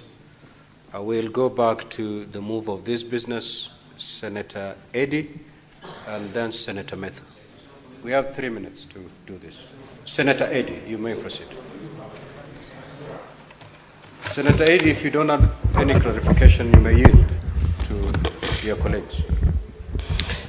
Because of time, Mr. Speaker, I have 3 very quick clarifications in under 2 minutes. Does the minister, or rather the CS, and the IG appreciate what senators have talked about on the issue of DIG, given that this is somebody who has died in the cells, and the possibility of cannibalization of the process by one senior member of the authority ends the call for him to resign? That's question number 1. Question number 2, on the on the IG, who are your key suspects? That's a simple question. Even if they're not guilty, we have seen instances, for instance, I've cited the case for Honorable Longondo Were. I know he did not die in a police cell, but Mr. Speaker, any form of suspects are arrested and asked to make statements. We are living here not knowing who the IG considers his main suspects. And lastly, DCI, given that this was a matter of cyber crime, and you are talking about the competence of the court, and this in this matter, the case should have been handled in Homa Bay in our feeling, are you arguing that the cloud is only Nairobi? And the cloud, where is the cloud in your view? Let me ask that question from an ICT perspective. Where do you think the cloud is? Is the cloud in Nairobi? Or where is the cloud? I thank you, Mr. Speaker. Senator Matthew. Thank you very much, Mr. Speaker. I want to disagree with the DCI when he says that all animals are equal. What the Inspector General of Police told us is that the investigators led by Hussein went to record the statements of the Deputy Inspector General from his office in Vigilance House. Number two, I also want to disagree with him when he says that they have so many teams, so they were able to get to Homa Bay very early. Those teams only left Nairobi once they confirmed that the complaint against Ojwang was a valid one. And therefore, I actually feel, and it's my very, very considered opinion, that this matter and the investigations to this matter cannot be free and fair if the DIG, Eliud Lagat, continues sitting in that office as the Deputy Inspector General. Finally, to the IPOA, I wish you well as you look at this matter and you give us answers in 10 days. May I inform you, Mr. Speaker, that yesterday in my county, Nyandarua County, a pregnant woman was arrested in a place called Rwanyambo. She was put and detained in a police station called Rwanyambo. She was pregnant, and I think 6 or 7 months pregnant. Having been detained there, she was crying to the police officers to help her get medical support. This morning, the people of Rwanyambo have woken up to the horrific scene of the pregnant woman in that cell with her dead baby that she delivered in the cell, or rather that was aborted in the cell, Honorable Speaker.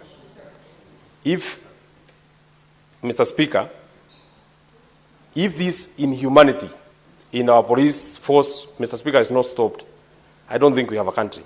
If they can watch and listen to the cries of a woman who is pregnant and they can see. Mr. Speaker, she had only been accused of stealing 9,000 shillings.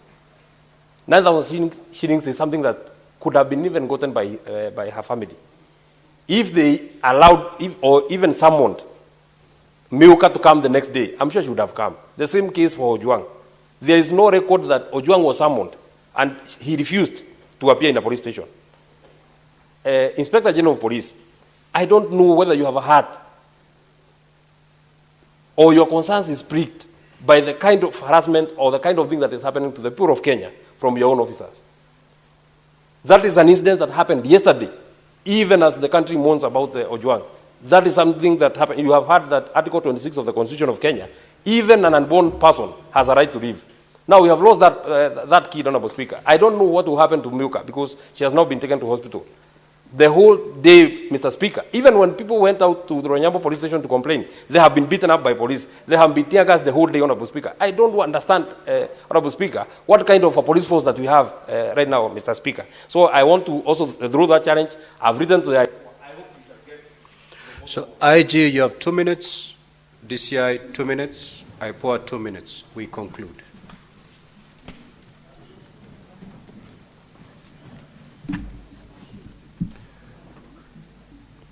Thank you very much, Honorable Speaker. The question of who are my key suspects. That question refers back to what I did. I did suspend some officers because I did not want them to interfere with the investigation because they are the first key suspects in that one. But those who committed the offenses, we will get to know from IPOA when they are through with the investigations. Mine was to ensure that we preserve the scene, we ensure that nobody interferes so that we can go to the bottom of that matter. And that's the reason why I'm happy that today they have also recorded their statements with the IPOA, and I hope that that process moves quickly. We want to get to know who are these who did and carried out this heinous act.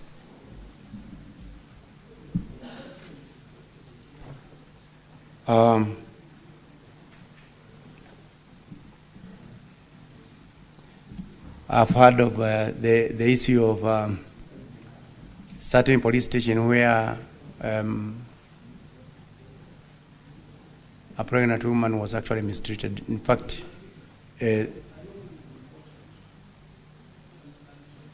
IG, conclude. We barely have a minute to conclude this session. I'm happy that the Honorable Senator has already written to IPOA to investigate the same, but even myself, I'm going to institute the same through the Internal Affairs Unit so that I can be able to go to the bottom of that. And if that is the case, I'm going to crack the whip so that those involved, they get the ultimate punishment. Thank you very much. IG, Honorable Speaker, that is what I would wish to submit. Thank you. You may have your seat. Now, DCI and IPOA, you will proceed from where we've left it before the committee tomorrow. We do not have time to hear you. Now, honorable senators, we have come to the end of this session. I'd wish to thank the CS and his team for the responses given. Now, the closure of this session is not the end of pursuing this matter by the Senate. If you're aware, the Senate Standing Committee on National Security is already seized of this matter, and it has scheduled for a sitting tomorrow. I therefore direct the Secretariat to make available the record of this meeting to our Standing Committee on National Security, Defense, and Foreign Relations, so that they can use this to further their probe and make the appropriate recommendation for tabling in the Senate. I also direct that the committee proceed in this matter with a lot of urgency and to table their report. Now, we are going on recess tomorrow. However, we are going to call for a special sitting before the end of the recess to discuss other businesses. This will be among the businesses to receive the report from the Committee of National Security. To IPOA, you've indicated to us that you need 10 days. This is a matter that is more complicated than that of the Honorable Ongono Were. It's a matter that happened in the hands of police officers, in the precincts of police station. It should be the easiest thing to conclude in the shortest time possible. If I were you, I will conclude it way before the expiry of the 10 days. The country is watching. Thank you so much, honorable senators. We now resume the normal.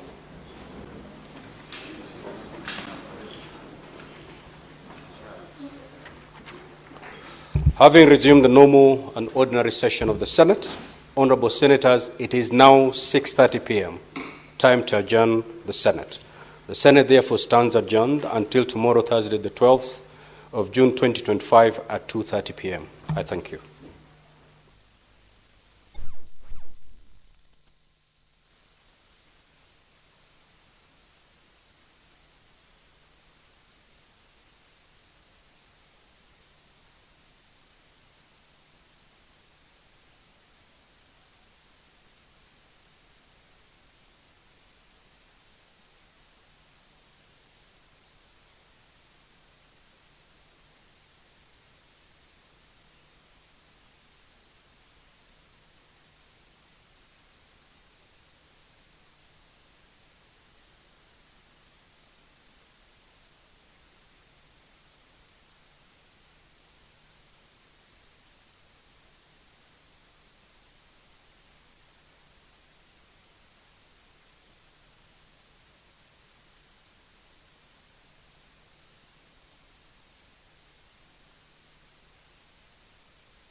Imwe TV. Thirikari ya Murang'a County itogoretio ni Governor Irungu Kang'ata ni marakurehera kigomano kinene kia biashara nikio Murang'a Investment Conference. Kigomano giki gikahanika kuria Thika Greens Golf Resort tariki 13 na tariki 14 mweri wa June. Kiria kirakuhe mweke wa gucemania na ku network na investors age na kwiyonera mieke ere kuwa ya wonjoria thiini wa Murang'a County. Mieke ta County Industrial and Aggregation Park kuria Kafati, SMEs Park, Export Processing Zone kuria wina mweke wa agro processing na mage maige. Kwiyandikithia ta delegate hihinya *267*21# orege hihinya *267*21#. na marihi no shiringi 10,000. Murang'a Investment Conference 2025, unlocking Murang'a as an industrial hub.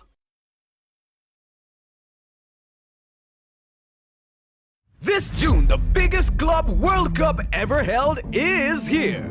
The 2025 FIFA Club World Cup. Recharge your subscription on your current bouquet for 2 months and get upgraded free to the next high bouquet for 60 days. A competition across the continents. 30 action-packed days of top-notch football from 32 best club teams from around the world. The pressure coming down! Jesus. Oh, it's magnificent! Recharge your subscription today to never miss a moment of a competition like never before. On the move, download StarTimes on and watch every goal, every moment, anytime, anywhere. StarTimes Sports, beyond passion.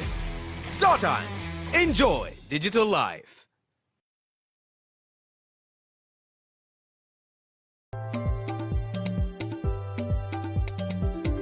Kiumia giki tafarĩri-inĩ ya Kayũ ka Mũrĩmi tũrarongoreria ũrĩithi wa ngũkũ cia nyama nĩ ũrĩithi wa ngũkũ cia broiler.